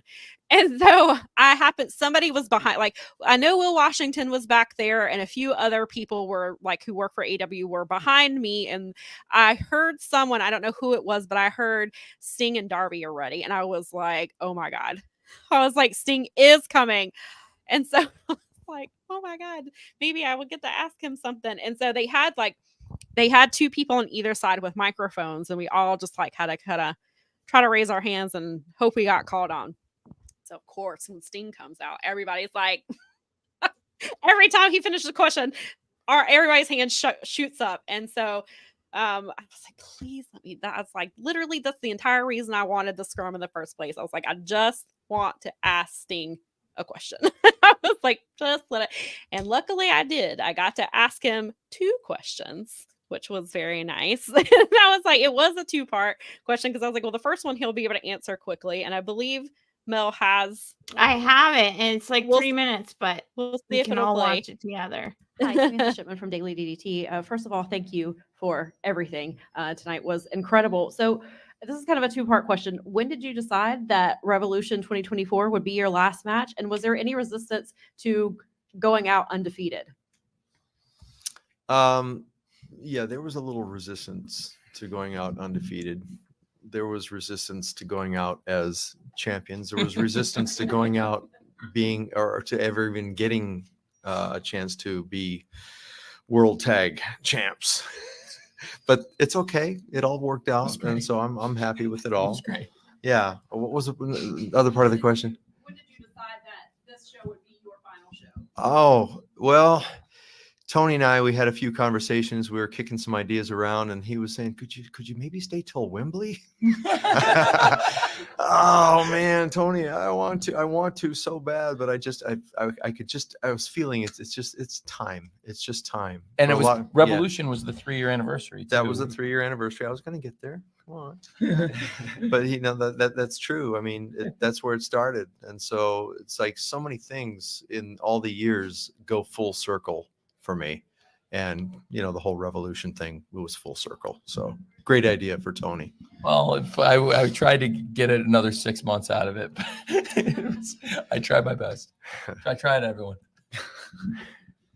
Thank you very much. Thank you for making this the greatest 3 years of my life. And certainly, I said before you walked in, I think it's the greatest comeback ever in any sport ever. And it's been the greatest send-off ever and the greatest last run ever. And it wouldn't have been possible without, obviously, all the great fans. It wouldn't have been possible without Darby. But most of all, certainly 100% would not have been possible without you, Sting. Wow. So how about that? I think it's true. I think it's really true. And, it's true. I said it before you came in. You're so unselfish. You're the greatest leader. You lead by example. You're a kind leader, a servant leader. You're one of the sweetest, most genuine, unselfish people I've ever met in my life. And of course, you wouldn't fight to be undefeated. Of course, you wouldn't, fight to take the spotlight, but you deserve it. You deserve the spotlight. You deserve everything. And the final Showtime was something I think was the culmination of what I believe is the greatest career in the history of pro wrestling. It spanned more decades, more opponents, more companies.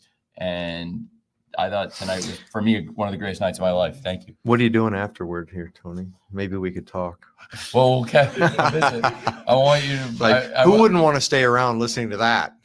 Well, maybe I could have talked to him. Maybe I had done more of that. I could have gotten more 6 months out of it. But it was a perfect way to get to tonight. I'm gonna stay here with you as long as it takes, and I've got an 8 a.m. NFL fan engagement and major events committee. Roger Goodell scheduled an 8 a.m. meeting for me the morning after Sting's last match in Palm Beach. So brutal. Yeah, it's good. Brutal. To be here is the greatest night of my life. Hi, Samantha Shipman. I got it there. Yay!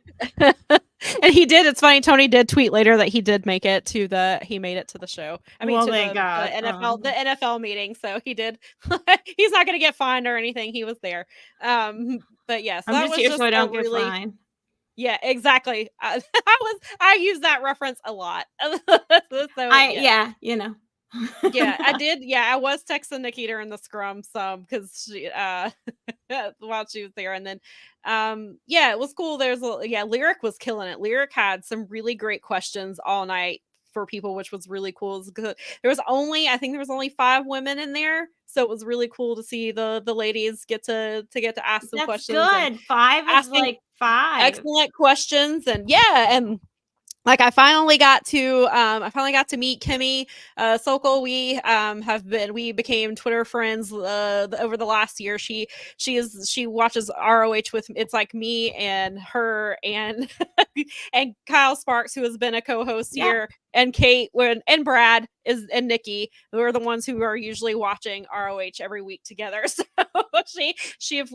I did have some ROH questions. I didn't know how many questions we'd get with Tony. It probably would have been more if there had not been a NFL meeting. But Kimmy at least got an ROH question in there. So that was cool.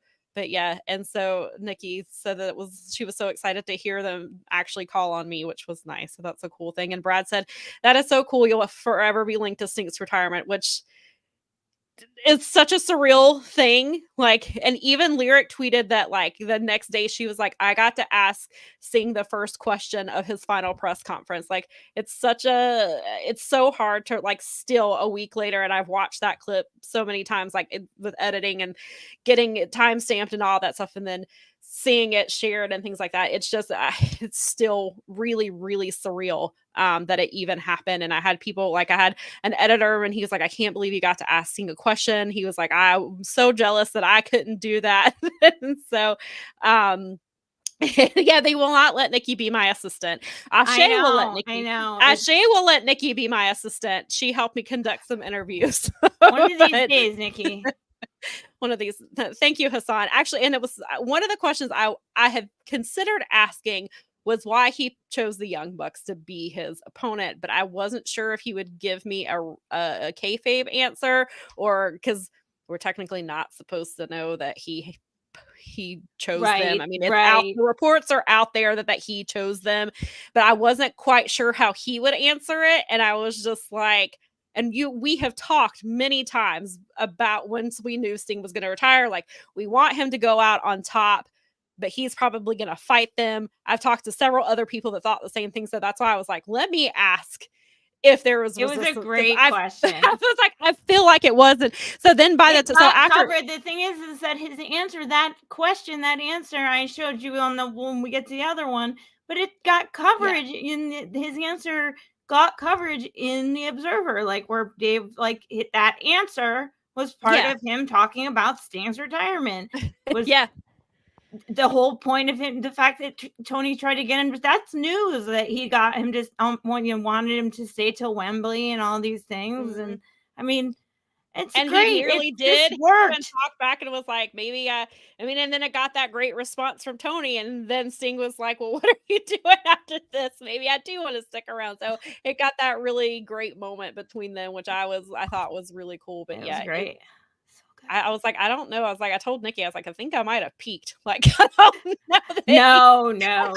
Anything else I do is gonna top. It just means what it means is you've accomplished these things and you have this for yourself. And if you don't get to do anything ever again, you got to ask Sting a question on his retirement. Right. But you definitely will, and it'll just be something in your portfolio of awesome. This is true. Thank you for saying that. So, like, yeah, that's true. Yeah, because and I you was my worked mom really even- hard to like. I mean, you worked pretty hard the last few years to get to even be in that room. This is true. Yeah, and I ran into someone who was there, Tommy Thomas, he was there for High Spots. I've known Tommy for a long time through PWX. He used to work for them in various capacities. He was a manager and did all kinds of things. He was doing behind the scenes things. And so he was there, and we were talking before the show, and before the scrum started, and he said, "Congratulations on getting here." And that was a really cool thing. And I was just like, thank you. And I think I realized that I did not congratulate him because I just wasn't. And I was like, damn, I should have congratulated him too. I didn't, but it was really nice. And because it's pretty overwhelming. I mean, that's a lot. It's a little. I mean, you got to see this great show as a fan, and then you got to like do this next level. Yeah, I had to switch from fan mode to professional mode, and I was just like, "Oh, it's a little jarring." And then we weren't sure if Sting was coming. Sting and Darby were the last guests, and so we weren't sure. And clearly, after everything that happened with Darby, and I was like, and Sting just like 64 years old and wrestled his final match, and his family's there, and all these wrestlers, like as we saw later, like. All like Nikita Koloff was there, Magnum TA was there, DDP, just like all these people came to see him. And so he did not have to take time out to come in that scrum. He could have just soaked in his retirement, and he could have just soaked in being with his family and all the friends who came to see him. But he still took the time to be professional and come chat with us for, 15 or 20 minutes when he didn't have to, which was, and like Darby, like he just was there. Like they did finally ask him like the people were like, are you like Darby, are you okay? Like, you're here. Like, that was a nasty spot. And like, so they talked to him a little bit, and then it was funny because that's when Darby did not know about his big business match until that press conference. Oh, that's like okay, he had already told that happened. I heard that he didn't hear. His reaction was hilarious because he was like, "You're gonna wrestle," and first he's like, "Well, I just announced your match for big business," and he was like, well, "Okay." And he wouldn't, and Tony didn't tell him. Tony like went on with the questions, and then so as we're kind of wrapping up with them, he was like, "So who am I wrestling?" And he was like, "Jay White," and he was like, "Awesome, Jay White is really good." Like he was like, "You're not just giving me some random, like you're giving me one of the top wrestlers. Thanks, Tony." Like, cool. I just killed myself in this match, and then in 10 days, I'm wrestling Switchblade Jay White. So like his reaction was just really great. It was very funny. And I really don't think he knew. I think that he found out at that very moment, and his reaction was great. So that's it's awesome. Really it's going to be, I mean, let's face it. Like, I didn't realize I even needed that match until I was like, oh yeah, oh man. Like that's a great way for him to sort of debut single, re-debut singles. Hopefully he'll be at least more partially healed up. I mean, I would think at this point that kid has taken so many like lumps that it just doesn't. Yeah, and this man's still, and he's still going to climb Mount Everest. Like he said, he was cleared for 27. Because he told us, he said it in the scrum too. He's like, I'm cleared to go March 27th, or I'm hoping to get cleared to go March 27th to go climb Mount Everest. What an insane sentence. I mean, of course, if anybody is going to say it makes sense that it's Darby, but like, just what an insane, like this man just threw himself through glass, sugar glass or whatever, but still glass. He still got cut up. He's still bleeding, still jumping off of high things. And then I was going to say there were ladders, there were tables, when they pulled out the glass, I was like, holy crap, they are going for broke here. We were like, oh my God, there's glass. The show broke out. Yeah. And then they were like, then there's tables, like, yeah, Vinkin. He was like, if I die, I'm fine with that. Yeah, like this man is like, in case this is my last match ever, at least it's against Switchblade. Sir, what? I mean, I know you have to be realistic. Like, Mount Everest is not an easy feat. Like, people train for this for a very long time. If you go listen back to, I think it was Tuesday's Observer, Brian and Dave will eventually get to the statistics for all of the people that Yeah, it like, was it's hilarious to watch, to listen so I was to like, them. it makes sense that he's kind of giving this like potential farewell. You know what? It's true because I mean, a Darby fair did number it. of people die. It's not something that's easy. Yeah, This and is Darby like, has been training for this. he for a has while. been like, doing. You have to. There's no way you Yeah, could just he's do that. been. You It's will not like just he. die. Yeah, it's You not have like to he get was like. permits and stuff nowadays too. Yeah, so. Darby's been putting in the work to get this done. So it's not like he's just But going it's in no there. easy feat. but I just think No. also, you hear him say it and you're like, that's the first person I would expect to say that though. True. Yeah. It's like, Yeah. as much If as you're like, anybody, of all the people in the world, you're like, okay, like which one of your friends or the people that you know of do you think would climb Mount Everest? Like Darby Allin.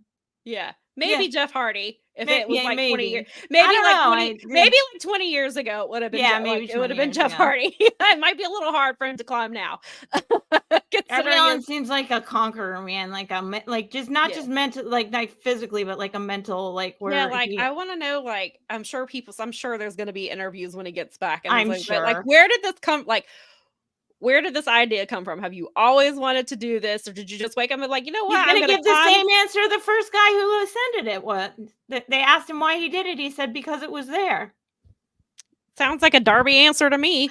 That's literally because they asked. I Yeah, think it was sounds like- Evan Hillary yes. or something like that, and they said like, why would you want to do this? Why did you do it? Because it was because it was there. Makes sense to me. I mean, Because knowing Darby, it's such a man knowing a little answer, bit I know too. about him, that seems on brand for him. But like you said, I mean, he's doing it properly. He's getting the training. He's doing everything that I mean, obviously, like you said, you have to have a permit, but like he's doing what he has to do it. So it's not like he's just like, I'm gonna go climb that mountain. It's really interesting because I used to live out in Seattle, and Mount Rainier obviously is a very large. Right. It's over 15,000, I think, and a lot of people use Mount Rainier because of the conditions to train for K2 and for Everest, because it is a good training ground. I mean, because you can't. There's like you can't even kind of go off the path on Rainier because there's like glacial formations. People get lost in just the snowfields, like and the base of the mountain. Yeah. Let alone trying to ascend it. So I mean, and he lives out there, so I got to imagine he probably and Mount St. Helens is there too. Yeah, so that makes perfect sense. I wasn't thinking about that, but yeah. I'm sure. I'm almost certain because most people do use Mount Rainier as a training ground for that makes those two because it's the most similar and the easiest like in the country to get to, and because some of the like Denver or the ones in Colorado or Alaska or British Columbia or whatever. It's yeah, and that's basically in his backyard to be able to do Mount Rainier. Yeah, it definitely. I mean, when you're in the city, you can see it, even though it's like 3 hours away. It's very scary. Daza said it being there is not a reason to climb it. That's a reason to walk around it. Daza, I'm with you, man. Fair. Yeah. For the Darbies among us, that is not an option. For the Darbies, why go around it throughout history? That's never been. There's always been Darbies. There's always somebody that's gonna climb it because it's there. Right. I mean, there's gonna be some wrestler in the future that can be like Darby Allin did it, so I'm gonna do it. Yeah, or Darby Allin's next thing is he's like, I'm going to Mars. Like, cool. He's just going to space. He's gonna go somebody asked that the other day. They're like, what's next for him? And I think somebody was like, he's just gonna go to space. He's gonna go like spend 6 months on the International Space Station or something. Probably. Why isn't Darby wrestling? He's in space. He's in space. Actually, he should probably do that after he's cutting a promo in space right now. He's gonna do that after he retires because that affects your bone density. That is true. Can you imagine though? He's like, we're gonna go live. Tony Schiavone, we're live from the space station. Darby Allin. At least he cannot do chair shots, and he could do chair shots, but it will be tougher. But he can't like go through tables and things like that because no gravity. This is true. You'd have to work really hard to try and bash it. Yes. Space wrestling. Well, Billy Stark's the space Jesus, so maybe she is. And she could take gravity with her. So there is Oh that. my gosh, there would be gravity on the space There would be station. gravity. There would be movies on there. I just saw speaking of gravity, I just saw that he got announced for GCW. He's making his GCW debut soon. Nice. So good for him. But yeah, speaking of debuts, there was a giant Debuts. debut that we all knew was coming. There was a rumor that he might be at Revolution. When he didn't show up at Revolution, Tony pretty much told us at the scrum, he was like, Atlanta's going to be a huge show for us. We got a big surprise. Well, I wonder, one whole week before big business, who could that possibly be? It's probably going to be Kazuchika Okada. And it was.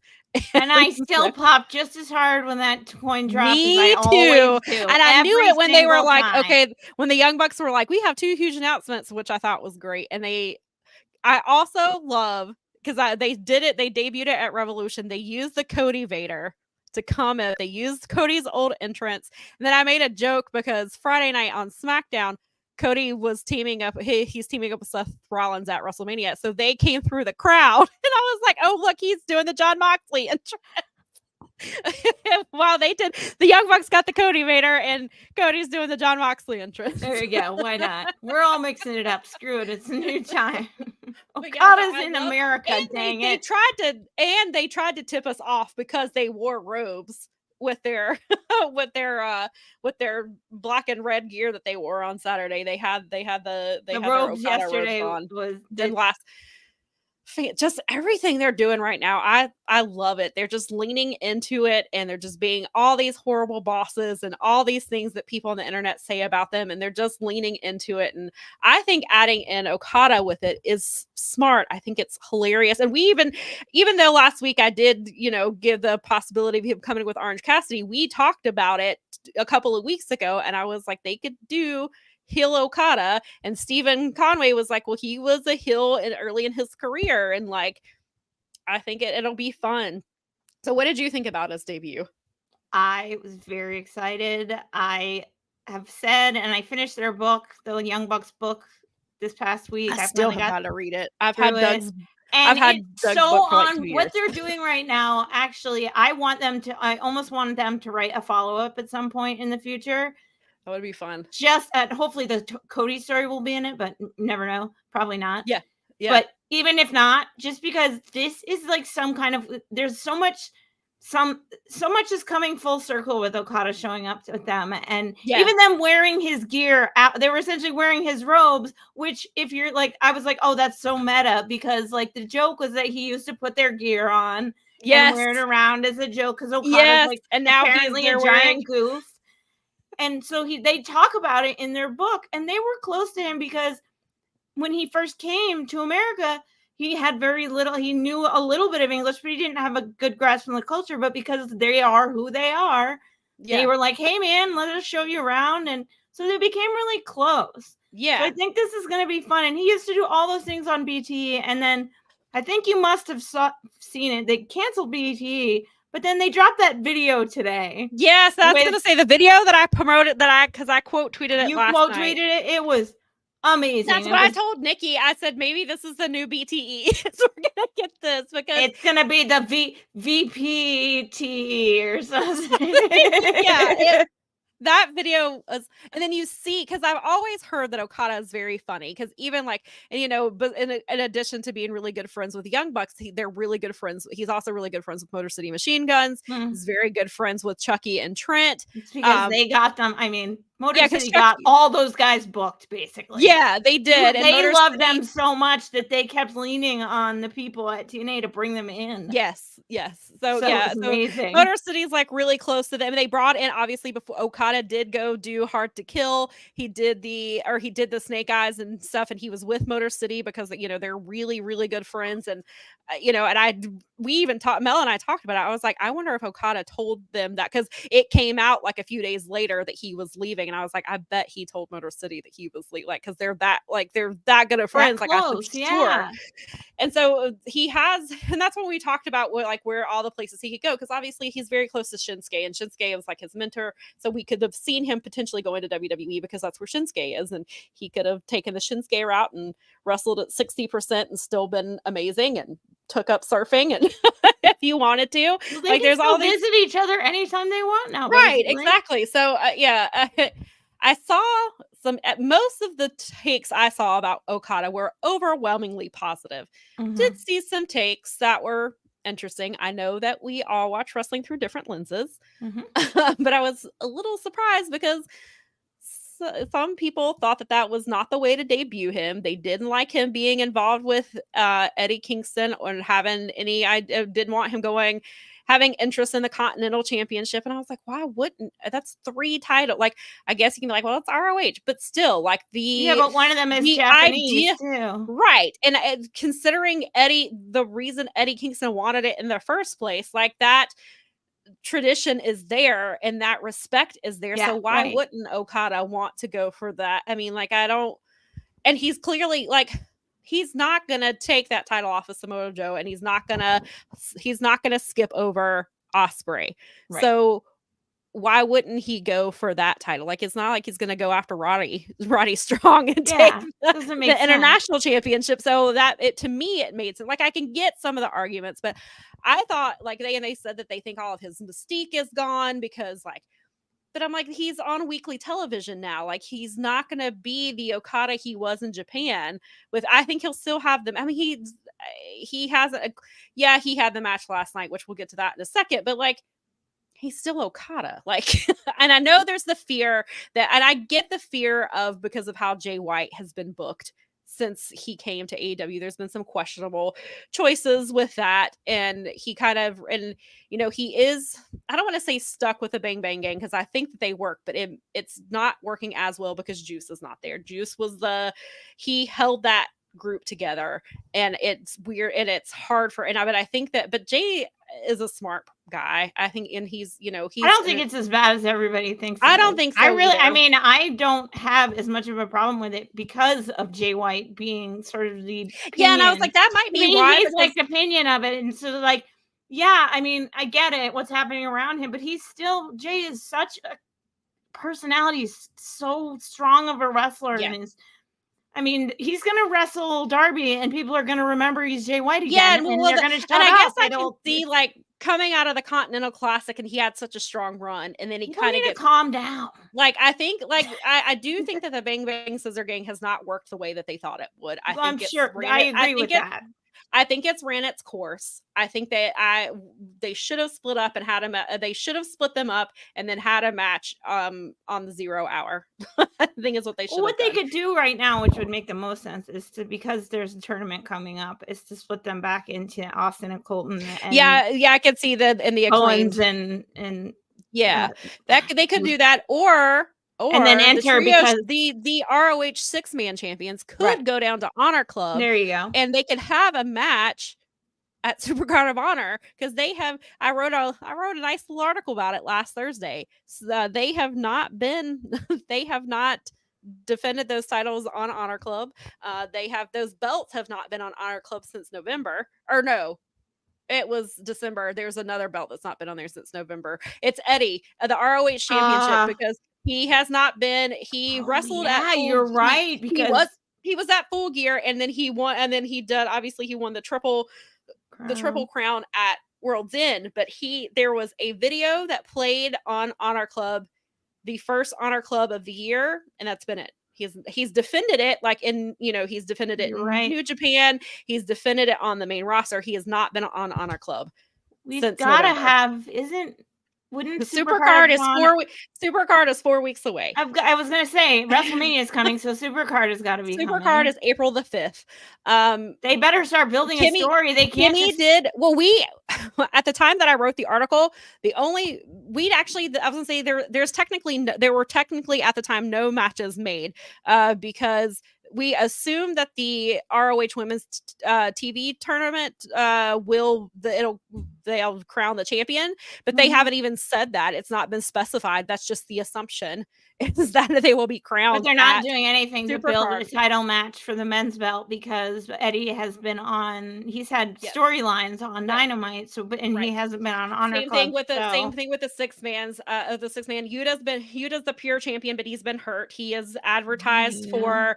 He's advertised for the show in rough. Mexico Arena, or Arena Mexico rather, for CMLL. He is advertised on that show. He's supposed to not be, so he's supposed to be there with Blackpool on that big show that they're doing. But he hasn't been on there. Kyle Fletcher had visa issues, so he missed a few weeks. So I assume he will probably be back on, next week since he is back. But yeah, it's a mess. And so it does kind of concern me that I would assume Okada will probably get that title. Yeah. Okada's not going to Honor Club. I don't know where. No. You don't pay somebody. If they can't put Jay White, who had Jay White was in when he was on excursion from Japan, was in Ring of Honor. I mean, yes, Okada was in Ring of Honor too. That's fine. But if they can't book, they couldn't put MJF. You don't pay a guy millions of dollars to go. Like, no offense to ROH or anything, but you don't pay a guy $1 million to put him behind a paywall. So every week. MJF could not be bothered to go down there, even though he kept saying how proud he was to be an ROH champion. Never once set foot on Honor Club. Eddie hasn't been on Honor Club in months, and I hate to say it, so but that title is not gonna. I don't know when that title is ever gonna be in Ring of Honor. With all these new people and MJF being out, like, is MJF gonna be relevant when he comes back? That's a good question. Maybe he goes to Ring of Honor. I don't know. I mean, we assume that he was signed to some kind of a deal that had significant value to it. When all the shenanigans went on, many of us assume that. We don't know for sure. As soon as he came back, that's been the overall thought, is that he re-signed. Yeah, see, that's how I feel too, Daza. And so anyway, I do see. So Okada most likely, since he's already eyeing that title, I assume he's gonna win it. I don't know when that title is coming back to Ring of Honor. Yeah, seriously. I don't know that title will ever be back on. I don't know. Kind of weird. I didn't really think about that until I was talking about it. I was like, yeah, Okada is most likely going to beat Eddie for that. And that title's it's not going to be on, it'll be defended in Japan and be defended elsewhere. Or on something else. Yeah, but not on Honor Club. Maybe they should bring him to, if they're going to do that, maybe they should at least do that on the pay-per-view because... Yeah. Well, yeah, because somebody told me they were like, oh, Okada versus Kingston is going to happen is going to be a Supercard fight. It's going to be a Supercard. I was like, no, it'll be at Dynasty at their brand new pay-per-view. That's where it will be. Probably. Unless they do Battle of the Belts, which was just announced, and they finally have a title change for the first time since the third one. Maybe someday. maybe Okada will be on. That'll get some people. Battle of the Belts is like it's the one I care. It's like an exhibition show. It's like, oh, when you say Battle of the Belts to me, that just means a bunch of people with belts who aren't on the line fighting each other. Yeah, I think it's April because I didn't see it pop up. I saw somebody screenshot it, and apparently it's like April 13th or something like that. All right, I can't remember that date. I could be wrong. This is this brings up a great thing that I wanted to make a point about with AEW is that we are in mid-March here, on our way to mid-March. There has not been a Detroit show announced at all for any time soon, and they put that stupid pay-per-view in St. Louis, where they just were and didn't draw very well. So I'm pretty sure the reason they put that booking, like the reason they told you it's going to be Danielson versus Ospreay, is to sell tickets. Yeah, they also, he did say that he's going to do like 9 pay-per-views probably because he's got he said 9 is a good, and then he's got the 3 Ring of Honor shows, so that'll give them their 12. And he's got the NFL draft in between now and then, but he doesn't seem to care about Honor Club. So about ROH. So they did there. I'm gonna go downtown during the NFL draft since they're gonna be here and be like, Tony, WTF? Right. No Detroit shows, no Detroit pay-per-views. St. Louis gets one. What is this? Yeah. Brad said that he thinks if Juice wasn't injured, he'd be in a trio and Jay would be a bigger focal point. I do think that. I think that changed things. I do like that he's getting this match at Big Business. And then yeah, Finken says 2024 bidding war aged really well. Yeah, right. Yes. So then yeah, there's a lot. I don't know when that title, when he's going to defend he did defend it in Japan. Well, not in Japan, at Battle of the Valley. He defended it. That's right. Yeah. And then, Daza says, I just look at Joe, Sorbo, Okada, Osprey, and does anyone think it's plausible for MJF beating any of them? Yes. He was a champion. It's plausible for him to beat them. It's not what I want to see right now. Yeah, though. it's plausible because he's a former champion and he's beaten, I think he could. I believe he beat Joe before. Like, I mean, I haven't, like, I'm with you. I haven't missed him, and I can't see why I wouldn't feel good about them trying to shoehorn him into the mix now. That would be weird. Yeah, it's going to be interesting how he fits in, especially because, there was the original plan that we both had heard at some point. This was prior to him getting injured, though. And so I don't know what's changed, and the landscape has changed a lot. Yeah. So I don't know. I mean, he hasn't been there since March 30th was his last show. Clearly he was injured. I just don't, it's been almost 3 months, and look at how much has already changed. Yeah, and Hassan said, at first they said Eddie can defend his titles independently, but they never did. Yeah, I don't know what they're doing. I think he's defending the ROH title by it. I have a feeling he's going to do it by itself at Supercard. Kimmy did ask if Eddie would be on Honor, not on Honor Club, Supercard of Honor, and Tony did say yes. Okay. So it's possible that he defends all three, but I could see that. I don't know who, because he hasn't been there. They've not been building up any type of down there for it. So I don't know what the fuck they're doing. I don't think they know what they're doing. I think that Tony is, again, too overwhelmed with everything he has in the fire. And I don't think that the answer is not, because I keep saying this, the answer is not to fold Ring of Honor. You will put people out of work. There are not enough wrestlers who can appear on the 5 hours of television they do have. So they need, Nyla has been down there. She's been doing an incredible job, but she's down there. Ethan Page has been down there. Ethan Page is probably going to take the title off of Kyle Fletcher. Like, they need, Shane Taylor and Lee Moriarty are down there. They have Horsemen are down there. Infantry's down there. Trish Adora's down there. Billy Starks is there. Athena clearly is there. They don't have the room on the main roster. So the answer is not to fold it. The answer is to delegate more. I know he's delegated a little bit to Maria and Chris Hero is what the belief is. That's who he has given some to, but he needs to loosen his grip and let them do more. And let them take over booking, and then he can, if he wants to stay involved in the Athena, Billy Starks, Lexi thing, fine. But give the rest of that stuff to, like, Dalton Castle is doing incredible character work down there, and he's doing so much amazing stuff. So they could do, like, ROH has a lot of really good things if they just had some direction. I don't think folding it makes sense, because I think they're going to have a deal sometime. And I think that when they get that deal, ROH will be on it. I think part of the reason, I know there's some of this loyalty to WDBD and stuff, and Tony might have to sort of like break his nice, because TV and movies are not nice guy territory anymore. It's just not. No. But at some point, it sounds like from people that are like into this sort of thing that there is a deal in the works, and eventually we will see these guys on streaming. And after this Bleacher Report debacle, where it took me till halfway through the Eddie Kingston match, I watched the entire pre-show on the 0 hour on Bleacher Report, and as soon as the main show started was when it started having problems, and I was one of the people who had to fight the Bleacher Report app. So yeah, and then there was problems with TNA on Sacrifice. Apparently stuff kept cutting out, and like they had to issue a statement saying like that they were sorry, and once the show was done, like they'd figure out, I guess, how to rebroadcast it or something like that. But that's probably because Scott D'Amore firing Scott D'Amore is gonna hours to put it up. It takes them 24 full hours to put it up again, so it's not like I could watch it back immediately. Yeah, we've ran into that issue too when we've had issues with Bleacher Report. We have to wait a full 24 hours.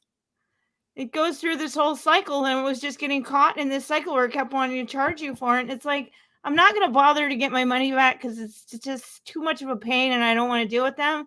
But it's like, it took Tony until like halfway through the show to say, you can go to Triller and buy it. You can go to Fight and buy it. Oh, no. And so halfway, it was such a problem. The Bleacher Report thing was such a problem for so many people. I was glad to find out it wasn't just me. Yeah, right. But it's like halfway through the show and Tony's like, well, we know you're having problems. So if you want to go buy it on Fight TV, you can. It's like, I'm not going to buy it again, though. Yeah, who's going to do that? I already bought it. Just get, like, this is your primary service that you advertise. This is on your website. I'm on your website buying the pay-per-view through this service. Right. Fix it. It's $50. This is like, and I cut the cord finally. I'm like, I'm done. And this was my biggest fear about that. Yeah. Was this exact thing for this exact company, not anybody else, just AEW, because they have Bleacher Report, and it's Bleacher Report bad. Yeah. And see, and Fight sometimes still struggles too. Like when New Japan is on Fight, well, it's Triller now, but when New Japan has issues with it. But I watch Triller fairly often because I watch GCW stuff.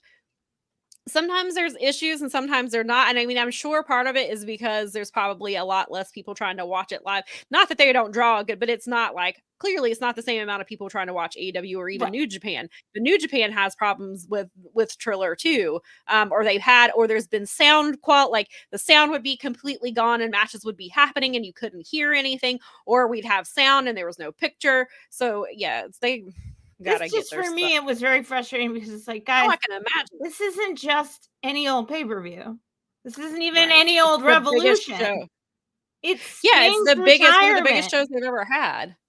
It's the retirement like of a major star for a really good retirement. Finally, us in some generations who got to see some of our heroes not retire so beautifully are getting to see one like get a nice, awesome Muda style, almost like fun send off, like our version of that. It makes you like feel all warm and fuzzy. As many like things that have gone on, it makes you feel good about wrestling again. Yeah, I think that's a lot of the feeling that I think that's a lot of the feeling that I felt being there Sunday, was just because Sting, and then having that, talking to him afterwards, but getting that, because nobody, I mean, it's very rare that any athlete really gets a good send off, because a lot of times their bodies quit before they're ready, before their minds are ready. And we thought Sting was going to be retired a few years ago because of an accident in the ring, and we never thought he would show up in AEW and that he would get to go out on his own terms. And so as much as I would love to see him at Wembley, like anything could have happened between now and Wembley. What if he'd been injured? What if something happened to him and he didn't get, and then he got screwed out of a goodbye again? Like he genuinely has a family at home that needs his support and love, and as and I know it's so because we've watched him for so long, but I mean, I was like, so I had to sometimes have to remind myself, I'm like, that man is almost 65 years old. Like it's retirement age for him. Like he needs to go. Like as much as I love him, and he even said that, maybe he'll be around here and there. He doesn't want to manage. He has no interest in that. He never has. He has no interest in being an agent. He said he's never had any interest in that. Then he said, I don't know what I'd have to offer anyway. And Tony said, why not? Tony looked at him and said, you're Sting. Of course you have things to offer this business in whatever way you choose to do it. Like, what are you talking about? I think it'd be like, I love the idea of Sting just if he wants to, and if people want to talk to him, great. And he's just like a learning tree if he wants to be. Yeah. But I love the idea of just him kicking back and watching his sons do their thing and being a grandpa and a happy human and watching Darby. Yeah. Look, like, and he said over and over that was his best tag partner, and he's had some tag partners. That's insane to think. And I can't imagine how much having Sting around Darby for 3 years probably rubbed off on him. And like, I can't, like, just as a person, not just a wrestler, like he's talked about how he helped him like know when to do certain things and when not to, but like as a human being, like Sting seems like such an incredible person. Like I can't imagine. And like, I mean, you heard how how choked up and emotional he got on Wednesday when he was like, I've had Sting by my side for 3 years and now he's gone and I don't know, like I'm lost. I don't know what to do without him. I will never find a tag team partner that will ever, like, I cannot find a partner to compete for me with this title. He was like, I can't. And the quotes from wrestlers in the Observer that Dave wrote down were unanimously, and other people in the business were unanimously glowing about the way he is a giving person, and that he's like this enigma in the business, basically, for really real. Such a genuine because he's a good person and he's a giving person and he's willing to like teach, and he does want to, again, like your question and the things where they were talking about, you know, essentially like I didn't want to win, but everybody in the locker room, as according to the Observer, was like, you're winning. Right. Yeah, exactly. Right. All the kids were like, too bad. You're winning. Yeah, exactly. And then I saw a tweet the other day that made me laugh, and it was like, Sting's kids are so normal and well adjusted that he had to adopt Darby because Darby's the crazy wrestler. The stereotype of being a shitty wrestling dad. Yeah, they're like, kids are so normal and well adjusted that he's like, all right, well, Darby is my new kid and I'll make him, we'll jump off of things together. Darby's my weirdo son. He's the black sheep of the family. Moxley adopted Shooter. He's adopted Yuta. So now Sting is adopted a black sheep and nurtured him on to his exactly. And now he's going to go climb Mount Everest. It's good under Sting's tutelage made Darby like, you know what? I'm going to go climb a mountain for this. Sting's like, you know what? I'm going to kick it here while you're doing that. Okay. Yeah. Thanks anyway. Postcard. I draw the line at Everest. That's that's much. Yes, but yeah, so it was just and having Okada and going back even to Okada, you know, his debut, and just there's so much good stuff. So it's sad that Sting is gone and will not, you know, be a regular fixture or semi-regular, because there were times where we wouldn't see him for, you know, weeks at a time. But we do have, you know, we have Ospreay is there. Pac is back. Kyle O'Reilly is back. Right. We've got Okada is here, and then clearly Big Business is next week, which should be, unless, you know, the sky falls or something, Mercedes Moné should be making her much anticipated debut, and I cannot wait. I'm so excited for her. And I'm glad that they are letting her come in on her own, that they let Okada come in first.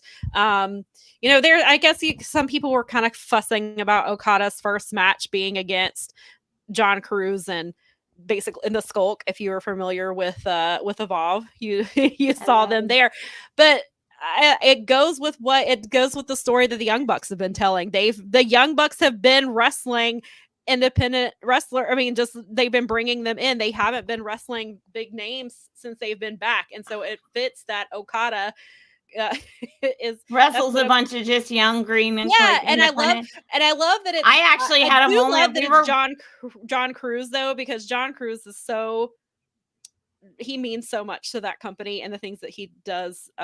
John Cruz is not the only person he wrestles as another person as well. Some of you probably know his alter ego that he wrestles as, but he also does so much for that. He does Spanish commentary. He does John Cruz is somebody who I think means a lot to that company, and I think it says a lot about what they think of him to have him wrestle Okada in Okada's first official AEW match. I think that just says a lot about what they think of him, and I'm very happy for John Cruz. John Cruz, we kind of liked it. We were joking. He wrestled here for a long time, so I'm glad to see him get that moment, which was really cool. We loved it because we were both like, you know, it's kind of awesome. Do you think those two guys ever thought, I'm wrestling Okada right now? And one took a Rainmaker and one took the drop kick, and I was like, I'm like, they're just like, I just took a drop kick from Okada. Right, exactly. Pretty much how I was talking to Sting is probably how they were taking Rainmakers and a missile drop kick. Because Mel and I have talked about this since the beginning. Okada's drop kick is our favorite. Nobody hits a drop kick. It's so precise and it's pinpoint every time. And we've even talked about how Shibata's is so wild, and his is just like, Shibata's is so completely different. Well, most people's are completely different than Okada's, and just to see that last night, like, I don't have an issue with. I mean, you could say, "Oh, well, he's Okada and he should be doing this," but it fits with the story that the Young Bucks are telling. That's what the Young Bucks are doing. They're wrestling independent talent and giving these guys a few minutes in the ring, and so of course Okada's going to come in and do the same part thing. of the whole thing that they're doing is that we're giving these people a chance, and we're benevolent. Do you think the Young Bucks are guys. not look at all the stuff that the Young Bucks had to go through trying to get, most wrestlers in general, but I mean, look at what all the stuff that they went to. So of course they're going to give back to independent wrestlers. Like, well, also I this don't is think their thing, like doing stuff that makes people mad, or that like this is right in line. It actually, to me, seems more natural than ever. This is like them going back to their roots. It's what they used to do. Someone would call them a name and they would turn it into a gimmick. And then they get that's over. where the spot monkey, that's where the whole spot monkey thing came from. And they did, and then they do like this even on purpose. They like the Hardys were revel in doing that when the Hardy Boys were doing when they were doing the broken mat stuff. They were calling them the spot monkeys, and they were doing and like that whole thing was because of because they're friends with the Bucks and have been friends with them for forever. ages. And so I think it makes sense. I don't think I like it. It does not hurt Okada to wrestle on Collision and let him. And what else I thought was really funny is the Bucks didn't even wrestle. Matthew was in the ring against John Cruz, and he turned around and tagged himself out. So the Jacksons didn't even wrestle last night. They just stood there and let Okada beat him up. Like, it's I think it's hilarious. I love it. I don't think it hurts Okada one bit. Nothing hurts Okada. I hope some people are just, I know Okada would have to get legitimately hurt for Okada to get hurt. Okay. Yeah. Like I don't. He's Okada. I know we watch wrestling through different lenses. I know. But I don't see the issue. I think like the thing that, and I tweeted it the other day, and then I found a gif of it. Where Matt Jackson had to stand on he grabbed the dollars that, because Eddie Kingston was like, well, take your fine. Here's my money. Go ahead and find me. So the money was already in the ring. And then Matt Jackson has to stand on his tiptoes because Okada is so tall, and then just like drops dollars on him. Like, that was the funniest shit to me. Like, to see them doing the coin last night was way too cheesy and way too hilarious. My God, yeah. And then the music, he dropped the coin before the music. And the music hit. was like half a second delayed, and I was like, damn it. And I could I could almost hear him in his head going, I told them when to hit the sound effect. Yeah, right? Because Matt used to do all the editing on all the You should, I hope, if you guys have not seen the video that came out after last night, go watch it. Please go, because it's like 3 minutes, but I meant to show it to Bob before I got on. There's so many funny things that happen. Like, they're talking about the bastard. They're talking about what kind of car is Okada gonna buy. Like, excuse me, the whole thing. Like, Okada is very funny. Please go watch. It's like 3 minutes, but it's worth it. He's charisma. Everything he like. Yes, he is the best. He may be the best ever when it's all said and done. Yeah. Like, you're not. I feel like maybe you're not used to it, or maybe you just don't understand what the Bucks are about and what AEW and all of their like. Yeah, and maybe I have a bias again. I have a recency bias because I just finished their book. Sure. And this tracks with everything they've done their entire, like, since they were backyard wrestling. Yeah. It just tracks with their entire, like, in a good way, like in a way where I'm like excited, where I was feeling flagging and an uncertainty about AEW for a little bit. This is bringing me back, being like, these guys remember who they are. They know what they're. And then like put the whole this thing of like together, firing Omega from the Elite, replacing him with Okada. Like, that's brilliant. And then Kenny tweets that gif of him. I'm just fine. Yeah, like, it's just, and he's out here doing his Sorry you first had to find watch- out on TV. We know Yeah. you did because we just told you. Yes, like that. To me, like I loved all of it. Like I I thought think it was it's really. us BT people that got that better than the rest of the Yeah, I world. think is you're probably right. I it. think you're right. And then that might have been a little because we have been spoiled. I haven't watched everyone, but those of us who have watched, we started watching like episode like 4, maybe even less than 40, and we watched all the way through. yeah, I I mean, went back and watched. Yeah, back because in we went the- back and watched a few things here and there that we missed, but we've pretty much watched all of A it. lot, And yeah. so it's I think for those of us who were watchers or who have seen that kind of Yeah. go as for us, we were all like in on it. It was just like the Budge thing. It was like we all got that. Yeah. That was like totally. We all got it. We were all like, it's all Yes. about the boobs. It totally is. Yes, exactly. Exactly.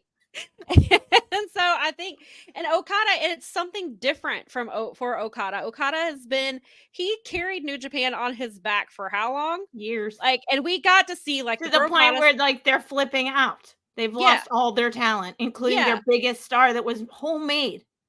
He was one of like Inoki, like I think he got a little bit of Inoki time and we talked about this when did this first happen, which was only 2 months ago. Right. So much has happened since we found out he was leaving, but Okada leaving Japan is seismic. Like it changes Huge. the wrestling industry completely by having nobody expected him to go. And then like just it's been it, and I can't even imagine what it's going to he'll mean be for fine. him. Yeah, Okada and Jay White too. As long as I don't know. I'm being told Jay White is a lost cause and his career is over. So that's what I hear. I also apparently and Dave brings this up periodically, but apparently jobbing to Preston Vance ruined Kenny Omega's career too. So. Oh, remember when Kenny Omega it was Alan Angels. It was Alan I was Angels. gonna say when he gave Alan Angels too much time on a that's what it was. He gave him too much and he let him pin him, and it ruined his entire career. Meanwhile, Alan Angels is thriving on the indie scene. And Kenny Omega is still part of the storyline, even though he was like practically like got killed because they by asked. something. So in the video that was released last week of them going back to Canada because they moved one of the dates, they're going to Winnipeg, and Kenny's all in the ad, and it appears that Kenny's gonna be there. And so that was one of the questions that Tony was asked, and Tony was like, it's not fair of me to say when he's coming back. But I was like, if he wasn't coming back, they would have taken him out. It's like I know, but Dave is like even. That they were having the same conversation. Garrett was having that conversation with him, and then it was in the Observer a little bit that it like just doesn't. The timeline doesn't really match up unless he's better than he is letting on. Or I mean, it could be. We need to be careful. I guess I wouldn't be surprised either way. I think that if he wasn't going to be there, they would not advertise him to be there. I'll tell you this right now: they need to. They're building towards. We don't get in trouble for false advertising. They need to fix that because if people are buying tickets expecting to see Kenny and Kenny's nowhere near being ready, then they need to redo that ad and take that him now. out. But it does give us the what it does build is the possibility for Omega Okada 5, which is certainly happening. I don't know if I care if it's at Wembley. If it's at Wembley, I was gonna say it should be. If he is healthy, if it's at Wembley, I might be at Wembley for that. Yeah, it should be that. I don't think that match can happen. I mean, I guess you could technically do Forbidden Door, but he's an AEW now, so it doesn't. I think it's gonna be. Oh yeah, that's too soon. Yeah, it would be June. I mean, in theory, they should unless be they do, Forbidden unless Door that's how they sell. Now. Unless that's how they sell it all out, because if they're doing that, they are doing them back to back again this year, like they did last year. And you have to have somebody. You got to have people come to All Out, and so that'd be awesome. You know why? That's in Chicago. I can fly to Chicago easy. So they could do no ocean involved there, just a lake. Right. So yeah, that'll be interesting to see when Kenny's coming back. But we do have Mercedes, and we do have a couple of questions that Laurent asked that I want to get to. So he said, how do you think they will debut Mercedes at Big Business? We talked about this before. I would almost just bring her out. Would you open the show with her? Just bam. I mean, yes and no. I could see they'll probably do the 9 o'clock hour to make people sit and wait because that's the smart thing to do for proper rating. Yep. But on the other hand, you could just kick off. This show's supposed to be huge. He's saying it's going to change everything for them. I mean, clearly Mercedes is a game changer, but he's implying that more is happening. Maybe it's just match wise because we're already getting some matches for that show. So perhaps it's all of it. So then because the risk that you have of not debuting Mercedes right away is that people don't pay attention to what is happening between 8 and 9 o'clock or 9:45 or when you go off. Like you can't wait and bring her out at 9:55 right before the show goes off the air. Like this is, this is Nitro. Like you gotta. Definitely not. I think there's. I mean, not in her hometown. She at least needs to do something. Yeah, she needs to come out and challenge somebody. Thing. She needs to come out and start a feud. She needs to. That's the other thing somebody. Is if they wait until 9 o'clock or later to debut her, that crowd will start to go very home. well can hijack that show. And yeah, they could and start chanting her. They could start chanting for her. Yeah. So do you risk them not paying attention to what's happening in the first hour? Pissing off a Boston crowd in this environment? Yeah. Maybe you put Darby and Jay White in the first hour to get people to pay attention. They would pay attention to that. They're not going to pay attention to Hook and Jericho in the first hour if you don't have Mercedes. I don't want Hook and Jericho as it is. I want Jericho far away from Hook. But they're making us have it anyway. But if you do that in the first hour without Mercedes, they're going to shit all over that match. So it's hard to say. Like you do want to pop a rating. I could see them waiting till 9 something. But then on the other hand, you don't want the fans to hijack the show for the first hour until she comes out there and then not give a shit about the matches that are happening in front of them. So, and then maybe she comes out because Serena Deeb has hinted and people kind of think that's going to be her first feud because Serena Deeb said she said something. I've just blanked on she said something that made people think about that her dojo being the place that no amount of money was gonna make something like that. Yeah, it was some reference that could like be that. About Mercedes. So Maybe. they think that, so some people think so. Maybe they bring Serena out there to say something. And but didn't Toni Storm say that there was a star coming after her? Did you take that to mean Mariah May, or did you take that to mean she has? Well, in the press conference when she talked about it, she said it was Wendy Richter again, well, and yes, she said she was going to did. fuck her up and anybody. But then she said anybody else who comes, she's going to fuck them up. So.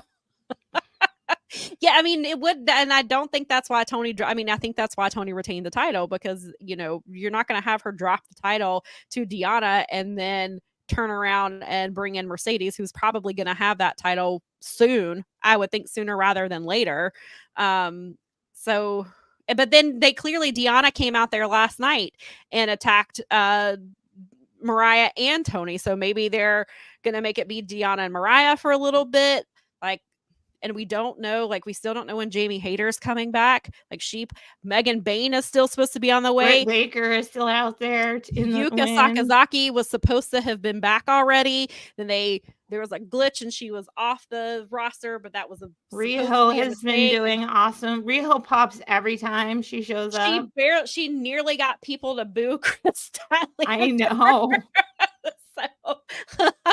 So Riho, and Riho obviously is back and forth between Japan and the US just like Shida is. But yeah, I mean, there's so many things that they could be doing. It'll be really interesting. I do think, I could see it being Serena Deeb just because of the style that Serena Deeb does. So potentially it would be an interesting feud, but I don't know. Do you put her in the title picture? I mean, it's hard not to put her in the title picture immediately. But then you've got this stupid ass storyline with Saraya. I mean, Saraya and the WWE storyline going on between Ruby and I was like, that's why Saraya's in it because that's all she knows is WWE. I mean, I know she. I don't like that whole thing. Is kind of.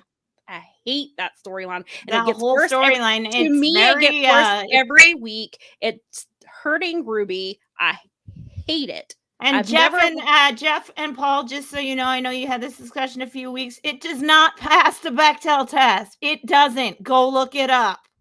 It doesn't. It does not pass. There's still hate it. It's because it's relationship. It doesn't necessarily have like it's Yeah, and that's the it thing. doesn't It pass. revolves around. It makes it revolve around a man, and now it's because she didn't choose her brother, and her brother is getting violent. So it clearly Ruby made the correct choice in the situation. Yeah, and it just I guess Tony needed some really, really carnies.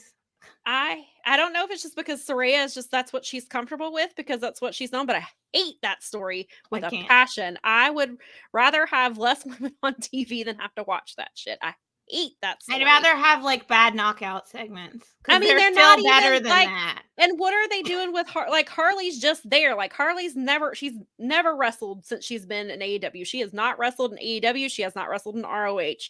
She's just there. And then the way that I hate it, and I assume that we're getting that match. We're probably getting Ruby versus Saraya at Dynasty, is what I'm assuming. Whatever. I hate it. I just want it. It really jumped the shark for me last night when she was all like, "I'm the reason Angela got her." I'm like, okay, I'm out. I am so out now. I was already out, but that just made me like that took it to them. I'm like, there it is, right there. That's the fail. Like Happy Women's History Month.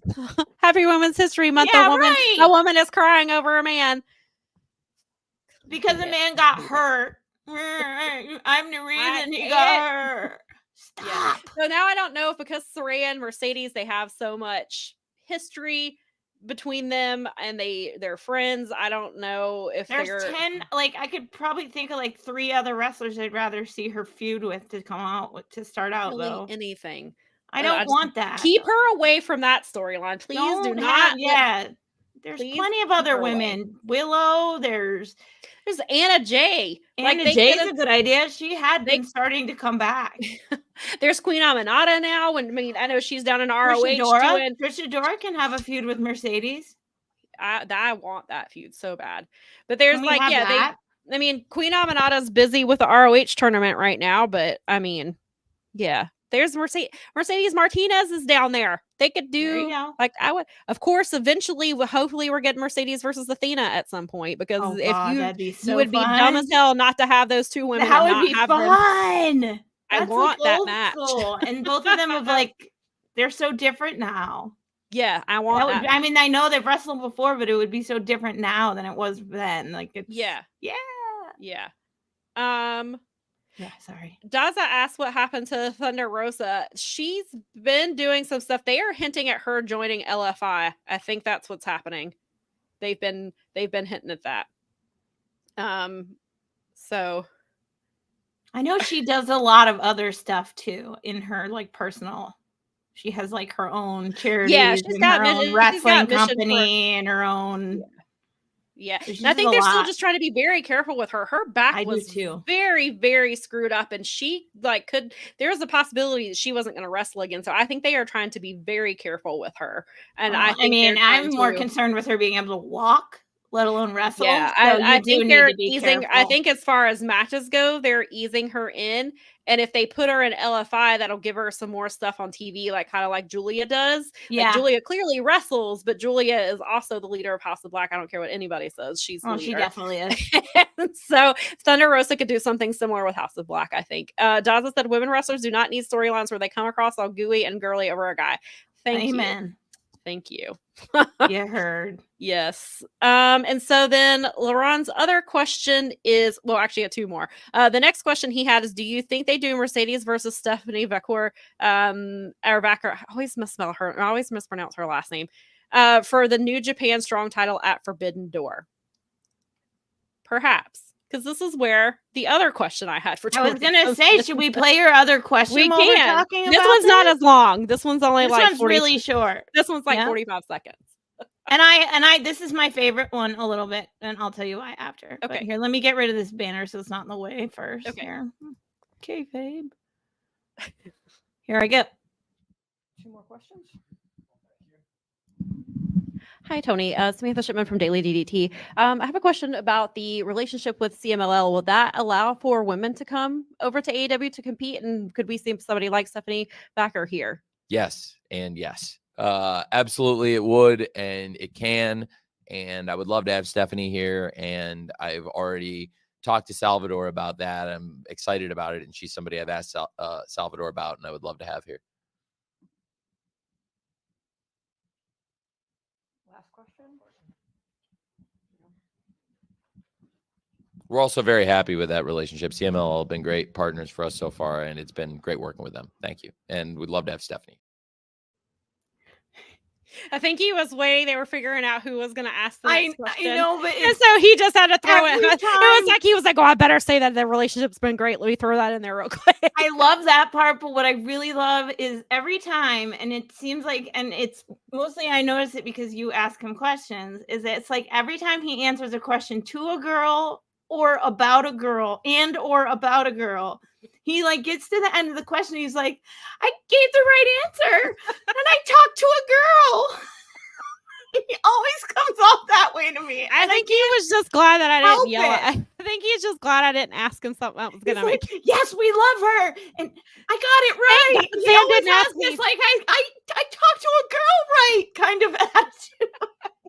Just so funny. I did have another question that I thought about asking, and I was like, doesn't feel like reading the room. This doesn't feel like the time. And Right. the CMLL thing is something I've seen a lot. It's something I've wondered because I'm like, do we get women? Because it was like the TNA thing. Like we were supposed to get women and we never did. Like Deanna wanted to wrestle Britt because they are best friends in real life and they wanted the match. They asked Tony. They went to Tony like, hey, we want to wrestle each other, and it never happened. So thankfully, it appears that CMLL will bring in women. I just hope to God that one of them is not named Tessa Blanchard. Yeah. Thank you for that. But That's a based very on the important reaction thing. she got on the match that's announced for the Arena Mexico show, Willow and I think Lady Frost are in the matches, and people had a lot to say about Tessa being involved, and I'm hoping that reaction will make him be like, they don't want her here. Yeah, I Listen, don't want wow, her. Women of Wrestling didn't want her because of the shit she was doing. So please I don't don't. let her be. I don't want her anywhere near this company. You might as well bring Marty Squirrel back with her. Like, Yeah, don't do right. that. Gross. I don't want to see either of them. Please don't bring them in. So I'm hoping. So if people missed, Stephanie beat Julia last night at the Stardom show for the Strong title. I didn't watch the match, but I had like 3 tweets in a row about it. They were watching. Apparently some stuff went down. I saw a clip and it appears that so Stephanie already had the title. I guess the ref had given it to her. Julia was attempting to take the title to give it to her to put her over. Stephanie misread the situation and clocked her in the face with the title. And then there was something that happened. I don't know. I didn't hear the post-match comments, but Lyric was like, the post-match comments were really weird. Some people said the match kind of ended a little funny. Like somebody said that Julia's shoulder came up. I don't know. Apparently some craziness that went down around that last night. But it does seem, I could see Mercedes versus Stephanie happening at New Japan Strong. Also because Stephanie is going to be at Windy City Riot. So was Mina Shirakawa. Mercedes was just in Japan for the Anime Awards and spent all day with Mina. They went around Japan together. Perhaps Mercedes shows up and she challenges her or something like that. Like it seems like all the seeds are there. It's just a matter of when it happens. And I could see, and obviously there's a lot of unfinished stuff there because Mercedes clearly was supposed to be the one to win that title. She got injured. Willow ended up with it. And we all know that this title has been a mess since then with how it's been defended and all that stuff. So I definitely could see that happening at Forbidden Door. I think that's certainly possible. And I enjoyed that because not only did that question, Dave and Garrett and Jeremy all went to Battle in the Valley, and Dave got to see Stephanie for the first time. He was very excited about her on the post match. And Jeremy was like, and Jeremy knew her obviously, so he was like, "Oh yeah, of course, she's great." Yeah, and then Jeremy was on our show and was like, "Why is she not on TV?" Like, and so when Dave finally saw her, he was like really, really into her, and he really talked her up on that show on the Observer Radio afterwards. So that question, actually, I screenshotted it for you. She did. I was so excited. I was like, Sam's question made the Observer. But he actually talked about the fact that he was asked about her. And I was like, this is cool because like she really got over with him. And so that was another question that he took notice of, and it made it. So I was like, yay. Yeah, and I appreciate you letting me know. And so I meant to tweet it yesterday and then forgot. And by the time I remembered, I was like, oh, Collision's on. Nobody's going to pay attention. And I bragged about it. And I was trying to write on top of it. And I was just like, I know you were busy. I brag about it in like the Discord and stuff. But I appreciate thank you. I made sure and do all the brag. I'm like, I sent it to one of my Slack groups I'm in, and they were like, well, that's what happens when you ask good questions. I know. Like, well, I'm trying. And I'm glad you're keeping her in his consciousness, because I mean it. Like, he doesn't get excited very often. He doesn't, but he had that, like, when he talks about 90s women's wrestling in Japan, like, attitude about her. And I was like, yes. Good. Love it. Stephanie's, I've only seen a little bit of Stephanie, but from what I've seen, she's great. Like, I was so impressed with her. It's because of you. You make me watch all that indie wrestling. Yeah, Battle in the Valley is where I saw her for the first time last year. And I was like, who is this? Where has she been? Why have I never seen her before? Why is she not all over the place? She's very good. And she's like, she's got like 3 titles now, or 3 or 4 titles, and somebody said she's halfway to Ultimate Dragon. Yeah. Vinkin said that in the end, Julia got beaten down by Stardom's Hill faction, and then a bunch came to save her. Yeah, because she's like is on her way out. So she's got Vinkin correct. So it's 3, and then she had a trophy with her as well last night, but I don't know what that was, if that was a New Japan thing or no, New Japan doesn't have a trophy, so I don't know what that trophy is for. I'm sure somebody in the comments will let me know. But she had the 3 belts, and then she was carrying the trophy with her. And then Laurent has one more question. Says, when do you think we will start to see 2 women's matches on Dynamite and Collision? They were doing it, but have backed away from that recently. Collision has done it. Last night, Collision did not. But they have been doing it more frequently. I think it's a little bit easier for them to do on Collision for whatever reason. It's a I would like it. I would like to have if they could pace Collision and Dynamite like similarly. I would like Dynamite to have 2 women's matches. When they had 2 women's matches. Was it 2 or 3 Dynamites ago? And that was the first time in over 100 episodes that they had 2 women's matches, which is insane. And they should be doing it. And my only complaint about it is that they went to picture in picture during the first one for a long time. And they did also the other issue that we have seen a little bit on Collision is that if there are 2 women's matches, then one gets like 2 to 3 minutes, and then the other one gets like 7 or 8 to get like a combined total of 10, which they got to quit doing that. Stop that. Let them wrestle. Please stop. Just let everyone wrestle. This is what we listen. It's I mean, you should do it all the time, but it's Women's History Month. Can you they did Rampage and SmackDown both had 3-minute women's matches on Friday. I think I didn't time it. I just kind of, because I haven't been timing WWE matches, but I looked at the clock when the bell rang and I looked at it again, and it was 3 minutes. And I think the actual time was 2 minutes and 42 seconds. Also, only one of them got a full entrance. Tiffany Stratton got a full one, and I think they showed part of Mia Yim's. And then on Rampage, they got 3.5 minutes. It was Julia versus Robin Renegade. So they got 3.5 minutes. So 6 minutes. When they got 3.5 minutes, and it went to commercial halfway through the match because it was a pop out. Because I remember watching it in the It bugs me because a lot of the times they do the pop out on the women. Right, and Laurent talks about that a lot. Is how they do the picture in their picture ad breaks tend to be during women's matches. Oh, even Tony Storm's matches. Mm-hmm. And they've actually, that's been an issue sometimes even in TNA, that they will go, TNA has like 4, because they're on Access, they have like 4-minute commercial breaks. Right. A lot of time, I mean, it's not, I don't know if it's more than in women's than men's, because they go to commercial during men's matches all the time, but they do go in women's matches because It just feels like So it it's a- always happens during the women's. Oh match. no, yeah, in AEW, yeah. Well, I'm even in not saying WWE, it doesn't happen during men's matches. Also, I'm saying that it almost inevitably seems like here's these Yeah. two women and they're kicking it Because off, of when and the then we'll be women's right ma- back in picture. And it's I'm when like, the women's matches, and that's because they love to stick to that 9 o'clock hour. And SmackDown did the same thing. It was one match in the 9 o'clock hour. They did like, I guess they were like, ooh, well, we're gonna, because I almost thought I was like, are they giving the women the night off because it's International Women's Day? Like, what are we doing here?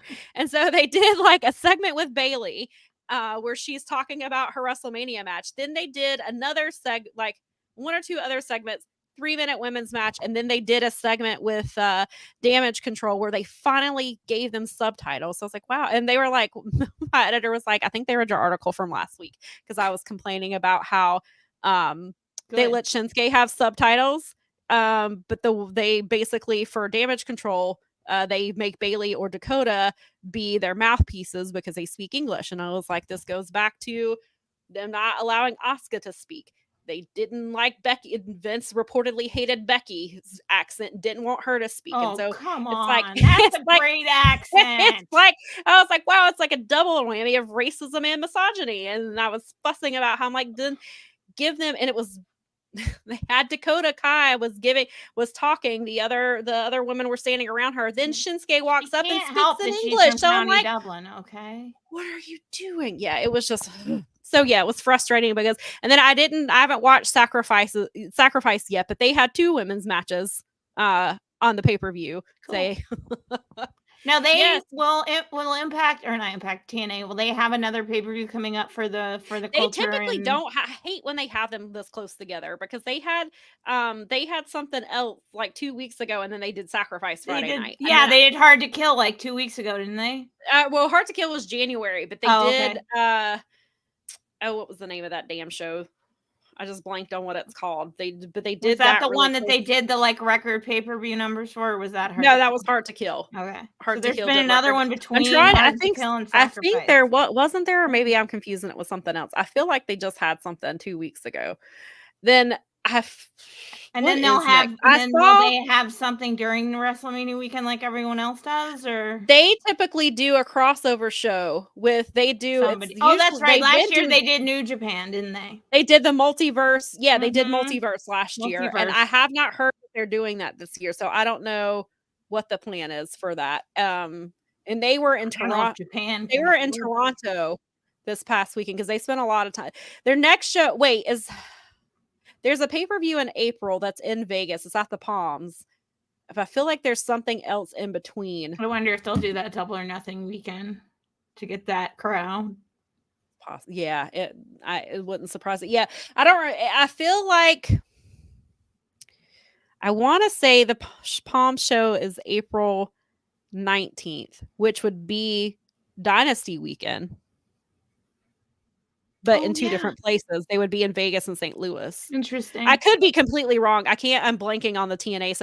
And I didn't watch Sacrifice, so I don't remember. I don't remember what they would be promoting after. We'll catch up. Sacrifice, but yeah, it'll be interesting. And then Vinkin did tell us that Stardom gives trophies for the winner of the championship match. They get them every championship match. Thank you for clarifying, because I did not know what that was. So I appreciate that. Thank you for the clarification. And then Daza said, I've just looked at the Julia Vacker and Vacker, and while the argument over Julia trying to hand her belt looked possibly real, the belt shot and Julia selling look worked to me. Yeah, I've heard a little bit of both.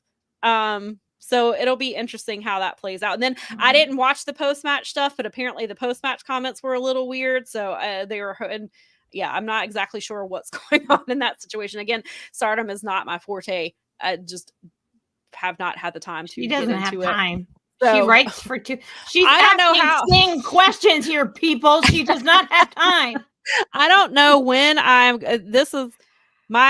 a little bummed because my Mania weekend shows that I watch with the collective is going to be interrupted because now I have to cover SmackDown. And I have to cover paid. And I have to cover SmackDown while Supercard of Honor is on.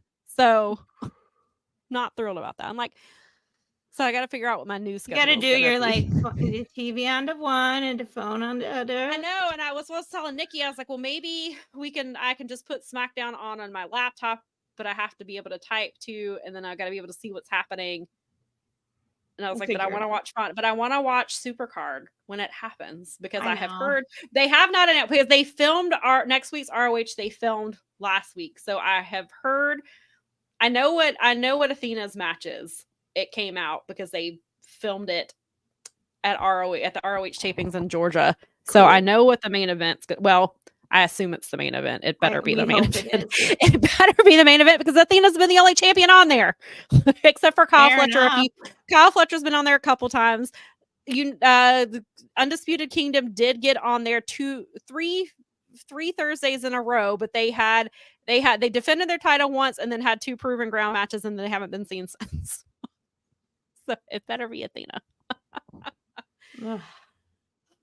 But yes, well, so I we'll guess figure find out that soon. will be to come because usually Mel keeps track of everything that I watch during the collective weekend.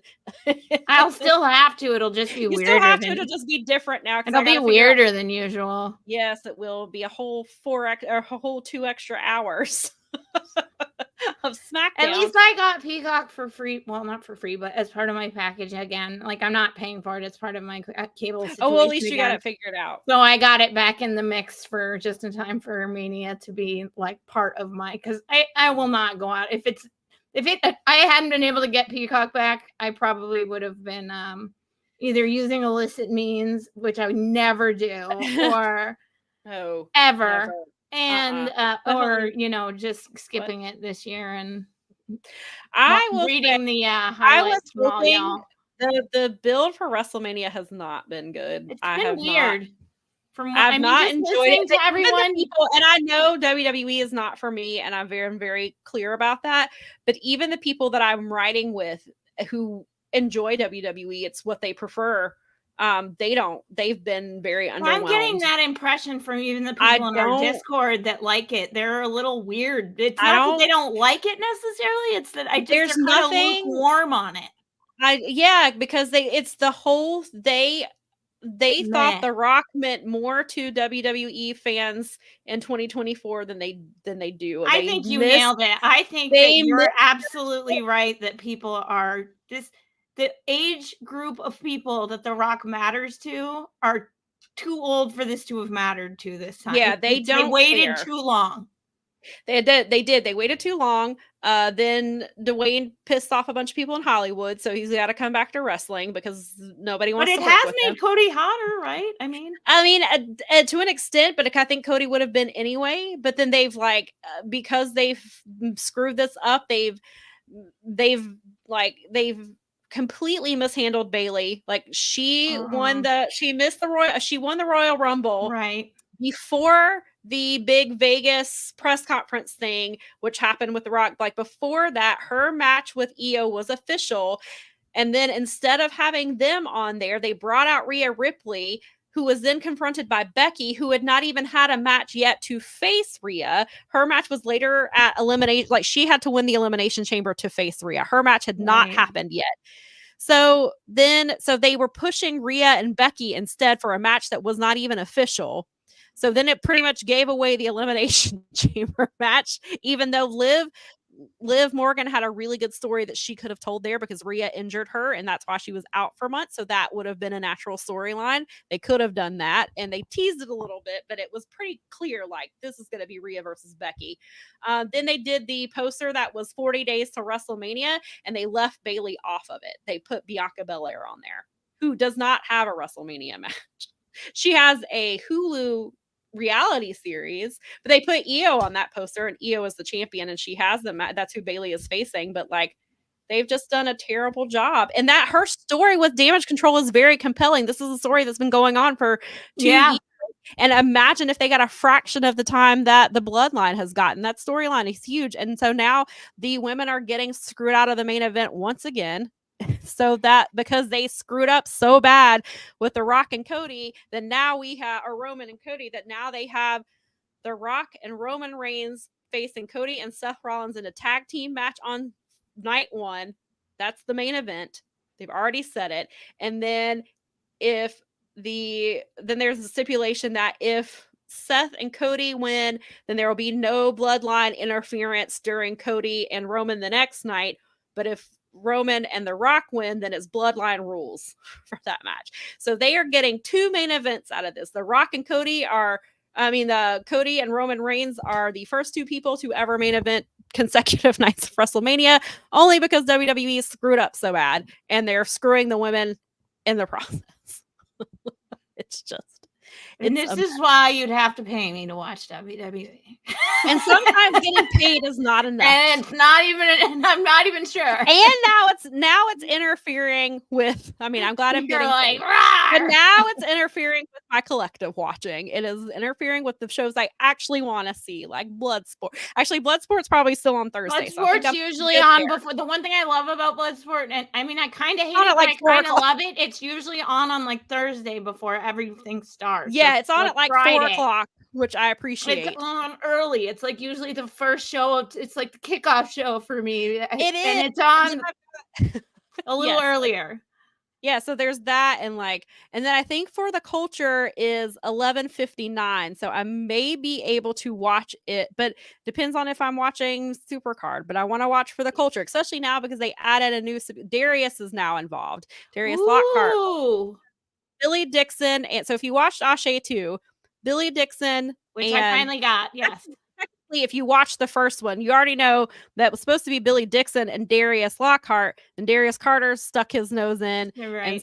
And so now it's Darius Carter versus Billy Dixon For the Culture, and Darius Lockhart is the special guest referee. Ooh. And yeah, so they've added some stakes there. So I was like, I did get my access to it. I've gotten through most of it. They knew. They sent an email out immediately. They were like, we're really sorry it got screwed up. We had to take all the songs out of there so that we could put it back up. They had it all resolved and back up within a day, and I can just pop right into it. So they did a great job. Glad.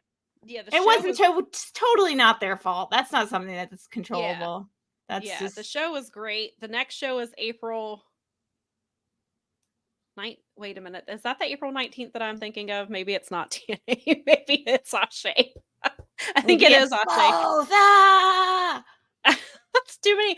That's where I was like, April 19th is sticking out for some reason. I think it's Ashe. Oh, that's good though. I think Bob is going to be doing a business thing that weekend, so I'll have lots of wrestling to watch. Yeah, so that'll be a good one. And then Daza asks, what does Seth get if they win on night 1 and the title defense on night 2?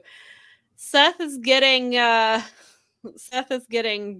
McIntyre probably, because Drew McIntyre just keeps running through and wrecking everybody, and then he just constantly talks about CM Punk all the time. He did a CM Punk because they were supposed that CM Punk is injured. Obviously, Drew injured him during Royal Rumble. And so Drew has ran with that.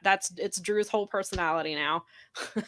So then he tweeted, and it was a reference to one of CM Punk's things that he did in AEW, and it was like word for word promo. It's because CM Punk is supposed to be back in September, but originally the Mania match was supposed to be Seth versus CM Punk. CM Punk got injured. So then Drew is still not under contract. Like they're still trying to figure that out with him. So they've got to so my guess is, and so Drew has attacked Seth. Drew just keeps attacking people. He is just being reckless. So I think they're going to do Drew versus Seth at night 2 of WrestleMania, I think is what the plan is. I don't know. The show is a mess. Cheapers. It is a mess. And yes, Nikki confirmed that April 19th is Ashe. Thank you, Nikki. Yes. That's why as soon as I said, I was like, wait a minute. I saw her on here. I'm like, thanks, Nikki. That's the show. But yes, I'm looking forward to that one. I can't wait. But yes, Me so now too. I have to watch. Now I got to watch SmackDown and with all this, but only for a little while longer. Only for a little while. Yeah. But yeah, this it'll be interesting to see. But we'll plan our collective our More Than Mania show that we typically do. We'll just I just gotta change my schedule and figure out that Monday and Tuesday after Mania is probably where I'm gonna have to go back and catch up on some stuff. It's probably what's gonna happen. So this is gonna be like a 6-day situation. I'm gonna so from Thursday. If we have to do if we have to do a short extra video for everyone. Then I have Raw, but then I have the Raw after Mania. God. You're messing up. They're messing up my indie wrestling watching. I have too much wrestling to watch. You'd be like, Keela, watch with me. I have to have somebody to at least talk to. I know. Like, Keela, please come help me, because this is not it for me. Keela and Scott, can we all watch together online? You guys get a group chat going, watch together. Right? Yeah. That's what we used to do a lot, my friends and I, for stuff like that. So Jonathan said, I mean, what's his motivation for wrestling in a tag the night before? Because Seth doesn't, I think it's mainly just because of Roman and The Rock, and The Rock came in and took Cody's. Oh, because Cody, oh, wait a minute. I get my stories confused. Seth wanted Cody to wrestle him, and he chose Roman, and Seth is mad about it. So somehow they made that into a tag team. They made him. Did he get all of his fans to sing his stupid song so much that it annoyed them into giving him a match for Mania? Pretty much. Okay. Then, oh God, so the worst, one of the worst things, Seth decided that he wanted to give The Rock a nickname. And the one that he chose was Diarrhea Dwayne. That's because he meant it as everything that comes out of his mouth is diarrhea. It doesn't However, matter given the lawsuit that is out there, the worst possible name they could have chosen. So then, so Vincey, and he's supposed to not be there. I hate it so much. So, and all the people in that group with them in that I write with, they were all like, "This is awful." Did you guys collectively sigh? Your group chat imploded because you were all like trying to bitch about it at the same time. We were all raging together, and then we do this thing where it's 3 things we loved and 3 things we hated. We all hated it, and we're all like, we'll write about it. So we had to fight over who, but the girl who called it first, she got it. And she said, I wrote like 500 words. So I think it probably covers what we all. That's good. Okay. So she at least she included everybody's sentiment. Because we all hated it. Well, so then Friday night, because this was 2 Fridays ago. So they're in SmackDown on Friday. The Rock was talking and they started chanting diarrhea. Oh no. And then Cody mouthed, Cody wants no part of this. Like you could tell when they did the diarrhea, Dwayne, Cody didn't want to be any part of it then. But then they were chanting and they caught Cody on camera and he said, "Oh no." It was so bad. Then they're talking about they're going to do The Rock because The Rock is stuck in what made him popular in 1999. So he uses a lot of that. Then Roman Reigns called Seth Rollins a cross-dresser on Friday. Right, which was, he's not even dressed like a woman, Roman. Do you not know what cross-dresser means? First of all, it's not even 1992 anymore, though. Yeah, first of all, it's 2024. Get your shit together. Who gives a fuck, for one thing? But secondly, that's not even correct. He was not wearing women's clothes. That's what do you not know what the basic definition of that term is? Like, it's so, it's just, I'm like, The Rock was in because, a lot of The Rock stuff was, homophobic. Clearly. It's been 25 years. Yes. And so he relies on that shit. And it's been a long time. It makes it comfortable. Like, I realized the last time he came back and he had the match with John Cena, like, I realized how much I had outgrown, like, all of that. Yeah. You know what? It's okay for things to have their time and then to they try to use member berries way too much because they have no creativity because everything is made by committee now because it's become so corporate that they're like, let's throw some member berries at it and we'll be fine. But they're missing the fact that their core audience were born the year that Dwayne was doing his thing. Right. And Cody, and again, like we said, Cody is who they are. Those people are my kids now, basically. They're I mean, some of those people have the people that were popular too, they have grandkids now. Yeah. These people have outgrown The Rock, and he's still doing this shtick that he did 25 years ago, and it's very out of place. And it makes it look dated. They're talking about giving him a rock, when he used to do the Rock concert and he would just go out there and sing, and he was like, the last time he did it, he body shamed Vicky Guerrero. I mean, So really? I have no interest in the stuff that they're doing with him. I don't like any of it. It takes away from what Roman and Cody could have had. It's taking away from, I hate. And then, yeah, he was saying some nonsensical thing about, because he was talking about how Dustin and Cody, there's like a 20-year age gap. Then he told Cody it was because he was a mistake. Oh, Jesus. Forgetting the fact that Cody has a sister. And Till responded and was like, we're 3 years apart. Like, what are you talking? Like, it was just, the segment was just not, it's not for me. I don't think it's for a lot of people, but it's certainly not. Yeah, it doesn't sound for me. I mean, it reinforces my choices of. Yeah, that type of I'll like, if stick it's to for my you, Noah, New I Japan, am. and AEW. Yeah, if it's for you, I am glad that you enjoy it. I'm glad it. that you have everything. We all need things that we enjoy, and I hope it. Mhm. And if it's for you, I hope the story gets better, because this is because Like even what you people like. who it's for don't like what's happening. So I hope this road to Mania season sucks. It's not good. That sucks. I just hate it. I know we're over 3 hours, and we appreciate you still sitting here. I guess because we have had 2 comments about it. We did have it on our list, but we've had clearly 9 million other things to talk about. Brad asked if we talked about Kevin Kelly, and Vinkin says that not many people are talking about Kevin Kelly. I have my thoughts, but if you want to go first. Well, about as I understand it, now I don't know if I saw the Twitter rant or not. I did. I saw it in real time. I'm not surprised. Okay. I saw it and sent it to the group text because I saw it happening in real time. And I was trying to figure out where it was, so maybe I should take a look. It was Saturday night. It's still up because I had bookmarked it. And he was going after Ian Riccoboni for saying things about him in a different platform, right?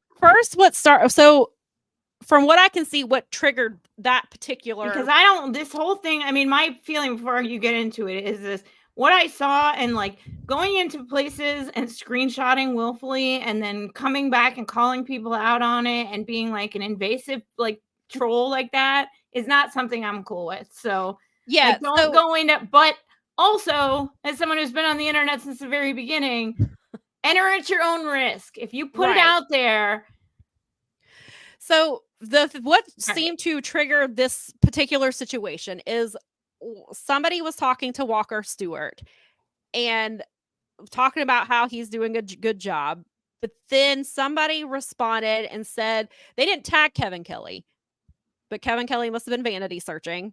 And Kevin Kelly said, or somebody said Kevin Kelly should be on AEW more.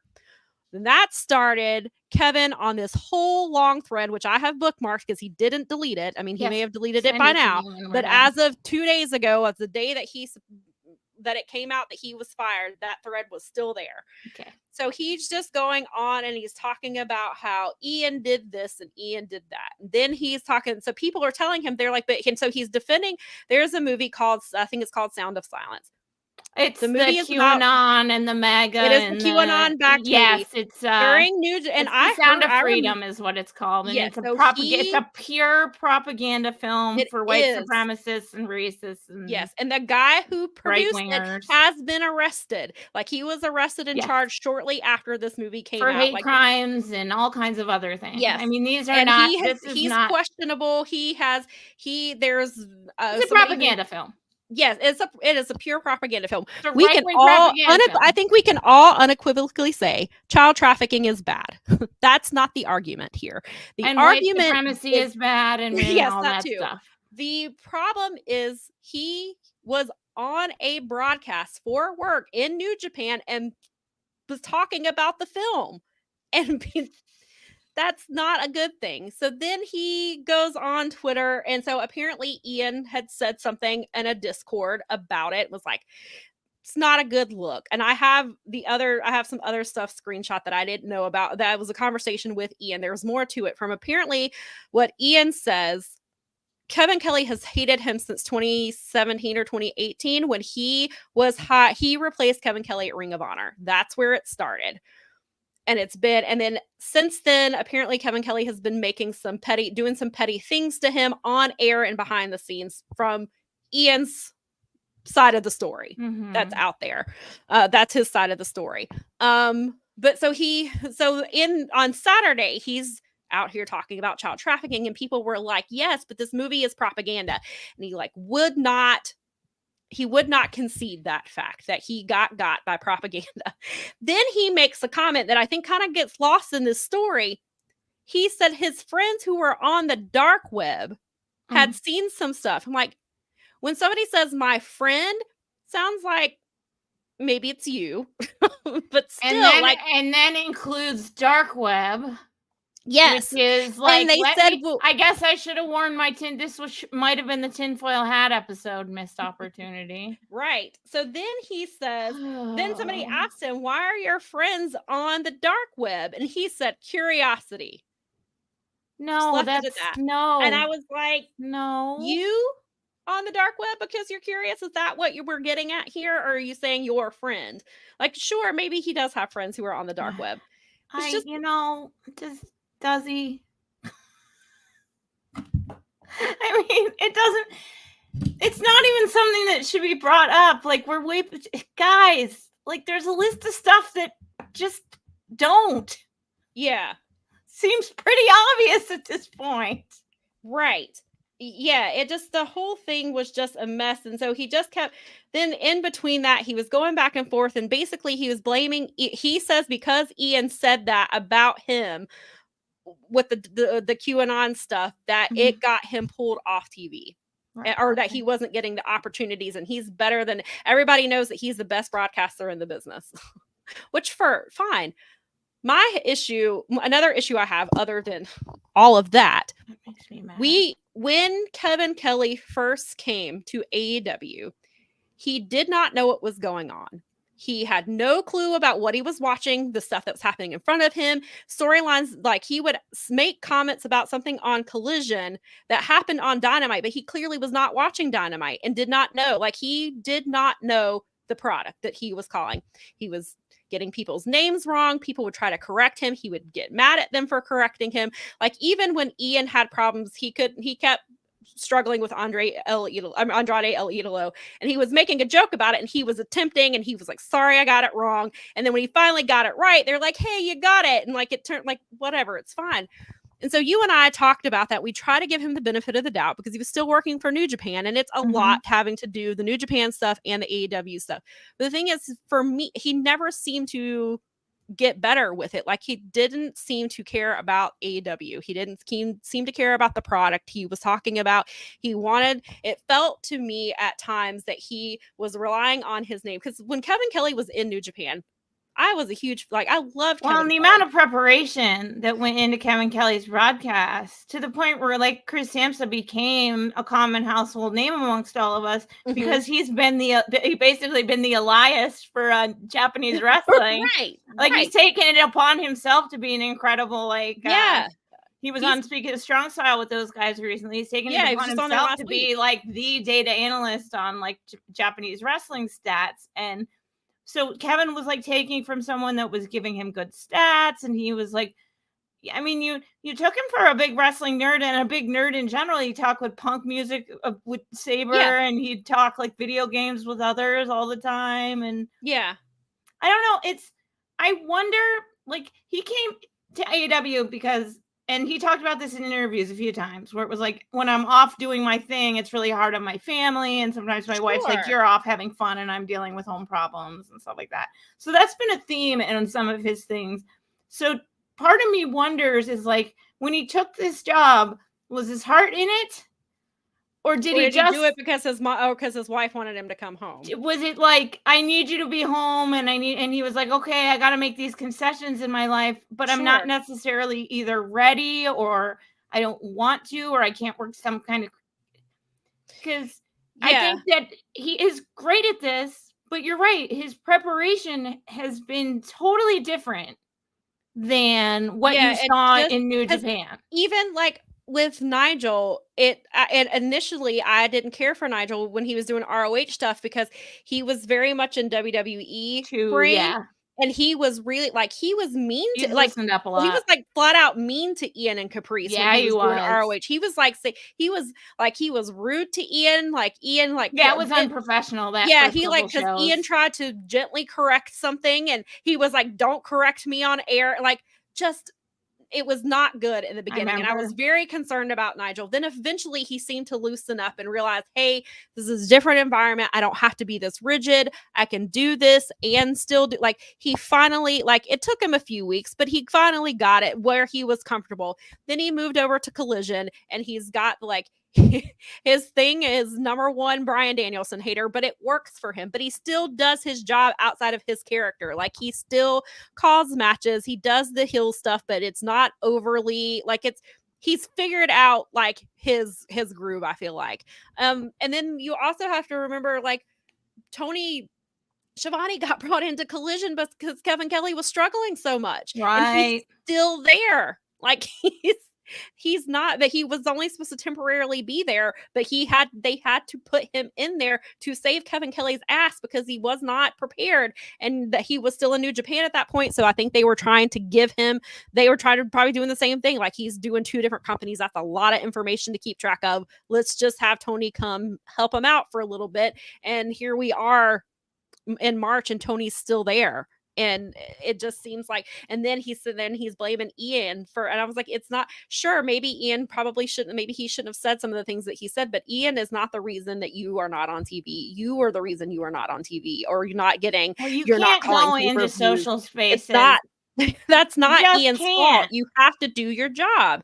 You have to be able to call these things. And if you are as good as you say that you are, then you should be able to catch up. And Well, and if it you're was just, struggling really and then you unfortunate. go into spaces that are public spaces, that are social media spaces, good, bad, or indifferent, however your ethics treat you and however you treat the internet with your ethical value system, you have to remember, like I said, anytime you put yourself out there, though, it's like anytime I comment in a Discord or comment on a Twitter or comment on a Facebook or everything, I am constantly thinking, what if somebody takes this the wrong way and do I want to deal with that? Sure. Yeah. And that's what you have to be thinking. And you have to be knowing that anyone, especially in this wrestling sphere, because there's so many Discords and so many people trying to backbite a little bit and trying to get ahead and maybe trying to use people's things to position themselves better. It's like you have to be extra careful, like you can't just, if you're in a business, like it's freedom of speech, but not freedom from consequence. Like there is a consequence. You are allowed to believe whatever you want to. Yeah, sure. If you believe, but if you believe it out loud at your job, and you are blaming someone else for the fact that you're not like, and you're doing it the day before a pay-per-view. So people, then I know Collision was pre-taped last week, but it was hours after I had watched this play out in real time. This man gets, during Mariah May's match, implies that because she is pretty, he is surprised she hits hard. He said, in my experience, pretty women don't usually like to hit hard. I'm surprised she wrestles the way she does. What the fuck are you talking about? Yeah, we heard that, Bob. That is not, no. That's an inside comment. Keep that to yourself. Do not say that on a broadcast. You're supposed to be getting, but this is like, okay, if you're the best, then you know that you're Joel. You've said this in interviews. I've listened to you say in interviews that your job is to get the match over, and your job is to get your co-host over, and your job is to tell the story of the match. You saying that girls don't hit hard during a girls' match is about the dumbest thing. That's not putting the match over in any way. If she's too pretty to hit hard. Yeah, right. To make it not just that it's not even just that she's a girl, discounting her she's a pretty ability girl. Because of what she looks like. But then you're also saying, well, this woman hits hard because she's ugly. I mean, that's two different. That's what you're saying. I was not necessarily thrilled about Nigel drooling all over Mariah May last night. That was another one of those WWE moments. Made me a little uncomfortable. Like, clearly, look, Mariah May is a beautiful woman. Like, I clearly, like, she's stunning. Yeah, she's She's an gorgeous. We get it. She's like, we see it. I mean, it reminds me of Trish Stratus. Like Trish Stratus is one We of those all women that know. clearly she's beautiful. We are But, happy. She like- is the Glamazon. We know she is. Renee like, is beautiful too. She's not even a wrestler. there's plenty, but it just, and so just Nigel kind of, I know, I think Nigel means well. It makes me a little, it just makes me, because I've heard that shit.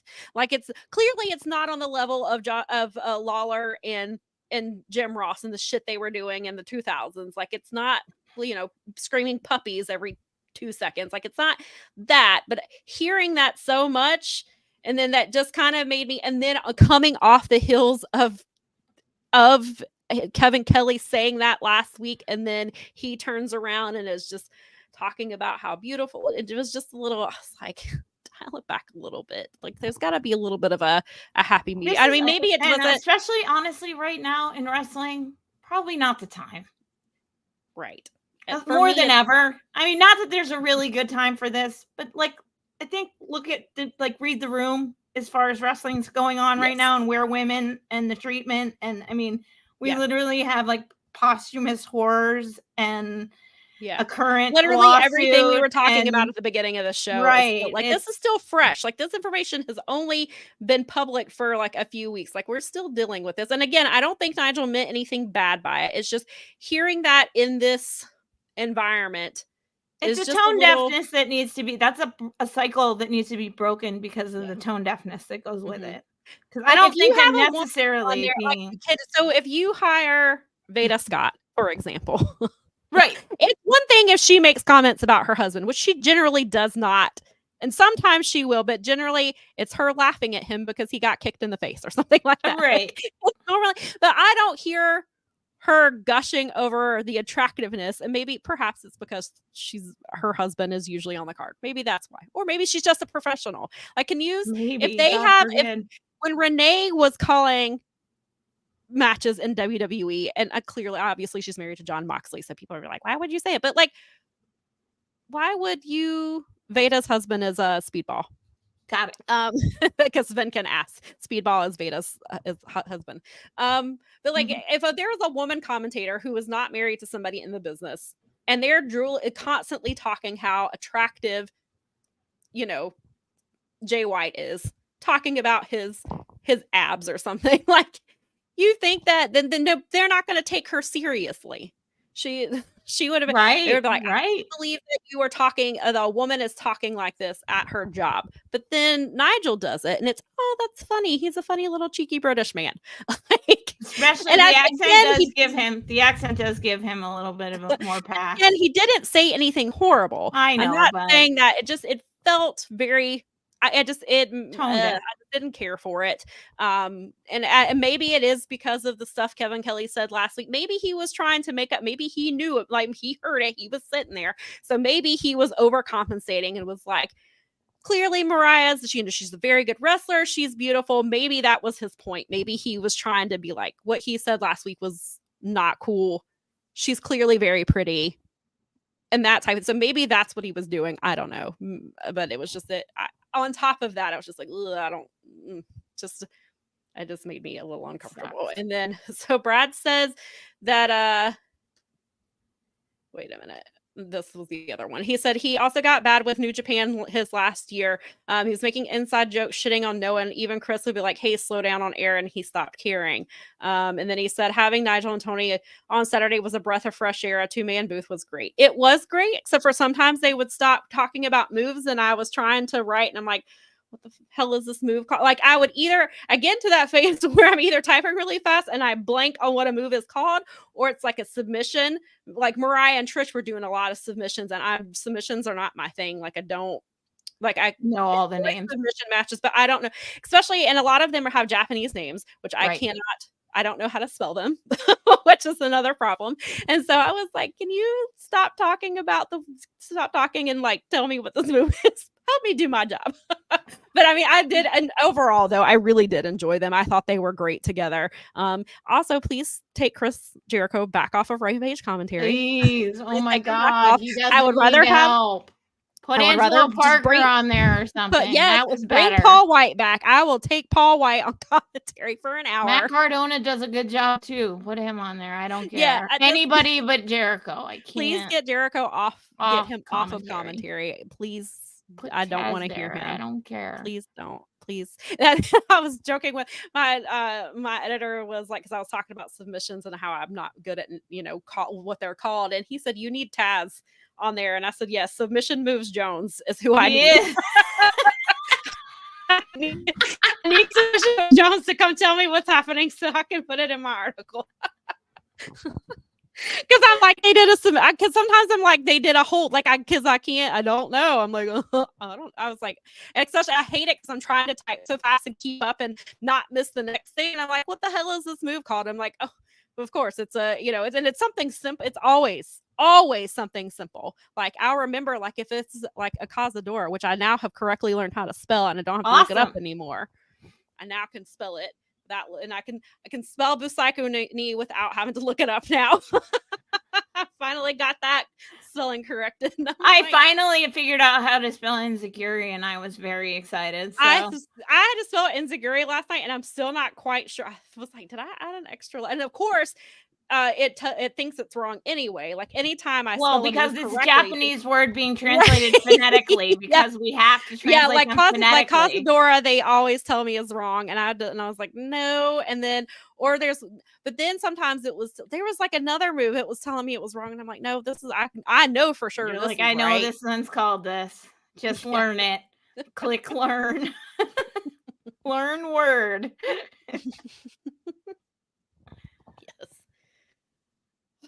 All right. right. We've made you sit here for yes, almost we 3.5 hours. So we appreciate you if you've been here this entire 3.5 hours. If you can't, you popped in. Poor LaRon's going to pop on later and be like, where the hell are my questions at? They were here, we swear. You might have to watch this over 4 days. It's fine. As long as you watch it by next Sunday. You've got time. We're on Sunday. You get the whole week. You can watch it in little pieces. All week long. And the cool thing about YouTube is it picks right up off where you that is true. You left the last. And hey, it gives us more views. So if that's how you that's right. Yeah. Just make sure every time you're on there that you're hitting that subscribe button and you're hitting like buttons and commenting. As they like to say, help us defeat the algorithm. Defeat the algorithm. Nikki said this is unrelated, but I thought of it because we were talking about Taz. But during the not meat madness match when Hook had Wardlow in a chokehold, people channeled choke that meat. They did. They did. Can confirm. Yes. That's because in the end of the day, we are all children. Yes. They were just doing their duty, Nikki. Oh, Daza said breaking news. His Iron Claw review podcast just dropped. I'm gonna admit I still have not seen it yet. I really want to. The theater thing has not been something I've been doing, and I just haven't gotten around to it. I do really. Nikki and I started watching The Bear, and we've watched season 1 over like 3 days, and we're in season 2 now. And so every time we watch The Bear, we're like, because Jeremy Allen White is the main character, we're like, we need to go watch Iron Claw. We need to watch Iron Claw. So I know a lot of people said he was miscast, but when I talked to John and he's seen it, he actually said he liked it and he liked what they did with it. So good. That's he good.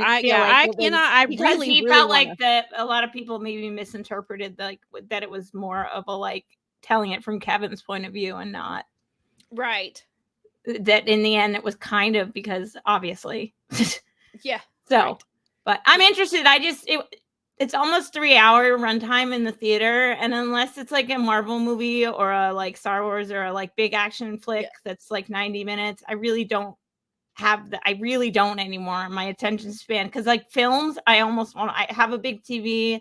Unless there's some really good reason, I like to sit in my house and watch it. I'm become more like that too, and it's still So I really like that. I've been wanting to see, like, even like as soon as they started showing. Me too. Like, I gotta see it. So it's definitely I really do want to see it. And actually, I will listen to the podcast. I didn't. Yes, but if you have seen the show, please go watch Daza's. If you've seen the movie, rather, go watch Daza's review of it. I did see that I didn't check the price, but when I was on YouTube the other day, I was going to something else. It did say you can rent the Iron Claw on YouTube. I don't know how much it's for, but maybe when you finish this long podcast, you can turn around and go watch. I'm I'm sure that they'll all enjoy talking to us about it. And go subscribe to Ashe's YouTube because they're Yes, still trying to give away that please. PS5. Guys, they are still So giving away. I think I saw 2 days ago they're at like 1.1 thousand and they're trying to get to 1,200. So they are almost there. Guys, if you go to ashewrestling.com, it will give you all their socials. You just have to follow them and follow here on YouTube and just go to Ashe Wrestling and go subscribe Right and then there. find one of the tweets one of the YouTube videos about the PS5 and tag 3 people and you are entered to win a PS5. You can even tag me and Sam. We don't care. Yeah. Nikki wants the PS5 so she can play The Sims. So Oh, do it, girl. You can tag me. yeah, I entered it the other day. Nikki entered it long ago. She's like, I'm winning that thing. She told me, she's like, if you win this, I'm getting it so I can play this. She might win it. Maybe put some. Plus, you can watch all your TV on it then too. Yeah, see, you can because it's a network. It's a box for you. All right. No, it is not our. It is not Arse or Arse Wrestling. Arse Wrestling. No, not Arse. Arse Wrestling. No. Nikki needs to play The Sims, you guys. I understand. I do. Bob right. spent a long time playing Civ 5 at one point. Sweet. Brad said this is a great show and that he's going to go back and listen to the small part he missed. Excellent. Nikki said earlier somewhere it was a great episode. Yeah, it ended up being way longer than we expected, but this happens. It happens every once in a while. We'll be back, I'm sure, next week, barring anything else that happens in this crazy ass business. Maybe we'll stick to our normal 2 hours next week because we have big business to talk about next week. That's right. So we have big business to talk about. We have big business to talk about next week. So we will be here to talk about that. And it'll be St. Patrick's Day.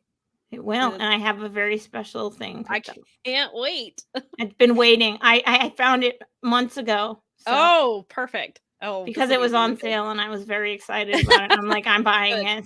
So yes. And then this is like the one time I actually have a hat picked out in advance, but it was like 6 weeks ago. Well, I'm ready for it. I know you're ready for it. It's like that Ashe that they can't give away. I mean, the PS5 that Ashe can't give away. Someone's getting a PS5 and I'm wearing a cool hat. Cool. There we go. I got cool St. Patty's Day stuff to do. And then make sure after Big Business, you tune into the Dynamite show on Wednesday night because they will have live reaction to Big Business. And then on Thursday at 5:30 Eastern, we will probably have some more New Japan Cup coverage from Steven and Jeremy, who have been killing it over there. So yeah, we've got a lot of good stuff that is happening. And of course, on wherever you listen to podcasts, you can get the wrap and you can get, the Boom is on hiatus right now, I believe.